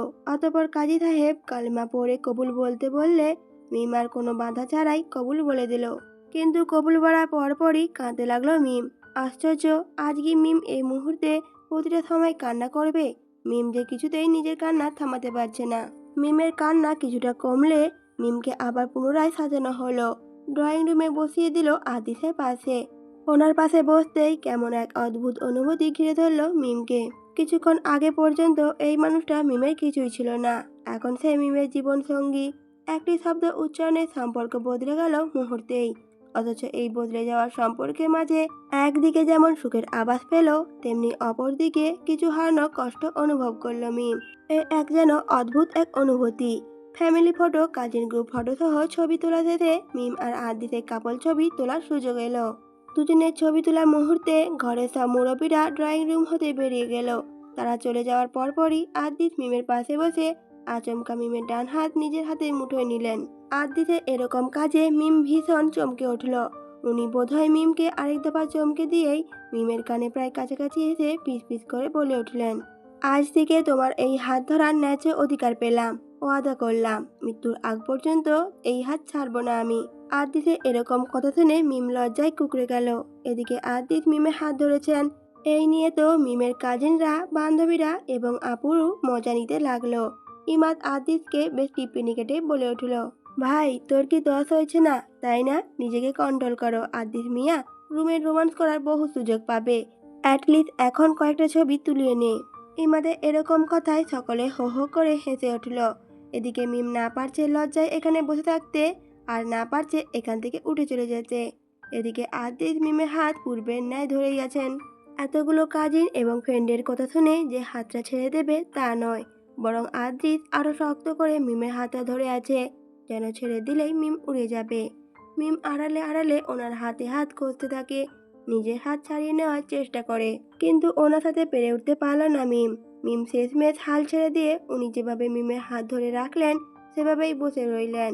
অতঃপর ঘড়ির কাঁটা যখন 12টা বাজলো, তখন মিমের আপু মিমকে রুমে দিয়ে গেলেন। আদিত রুমে প্রবেশ করার পূর্বেই মিম বিয়ে শাড়ি গয়না সব ঘুরে ফ্রেশ হয়ে নিল। এখন আপাতত থিপিস পরে পড়ার টেবিলে বসে আছে মিম। আগামীকাল এক্সামে ছোটখাটো একটা মেলা বুঝেছে বলে বিয়ের রাতেও শান্তি পেল না মিম। যদি স্যারদের এই কথা বলতে পারত সে, স্যার শুক্রবারে আমার বিয়ে হবে, শনিবারে পরীক্ষাটা অন্ততপক্ষে পিছিয়ে দিন, তাহলে ব্যাপারটা মন্দ হতো না। কিন্তু তা কি করে বলা যায়, তা সম্ভব নয় মিমের পক্ষে। বহু কষ্টে পড়াশোনা মনোযোগ বোঝাতে না বোঝাতেই রুমে প্রবেশ করলো আদিত। দরজা আটকে মিমকে পড়ার টেবিলে দেখে উনি যেন আকাশ থেকে পড়লেন। মুখশ্রীতে আশ্চর্যে ভাব ফুটিয়ে তুললেন। বিস্ময় কণ্ঠে মিমকে বললেন উনি, একই মিসমিস, তুমি আজকে পড়ার টেবিলে কেন? আদিতের মুখে এরকম অবাকতা দেখে বেশ প্রথম দফায় মায়া লাগলেও মিমের পর মুহূর্তে ওনার সাথে একটু দুষ্টুমি করার কুবুদ্ধি মাথায় চেপে বসলো মিমের। ওনার দিকে চেয়ে বেশ স্বাভাবিকভাবেই মিম বলল, হবু ডাক্তারকে বিয়ে করেছেন তো এটা মাথায় রেখেই বিয়ে করেছেন নিশ্চয়ই, যে তার পড়া ছাড়া আর কোনো গতি নেই। মিমের কথা শুনে আদিত হতবাক হয়ে বলে উঠলেন, তাই বলে কি আজ রাতেও পড়তে বসতে হবে? মিম প্রতিউত্তরে বলে ওঠে স্বাভাবিকভাবে, কেন, আজ রাতে আবার স্পেশাল কি আছে? ডাক্তার আর মেডিকেল স্টুডেন্টদের জন্য আজকাল রাত বলে কোনো কথা হয় না। আমাদের পড়া মানে পড়া। আমার কালকে পরীক্ষা আছে, এবার আমাকে পড়তে দিন। এই বলে মিম বইয়ের দিকে তাকালো। অমনি আদিত এসে আচমকা বইটা টেনে বন্ধ করে দিল।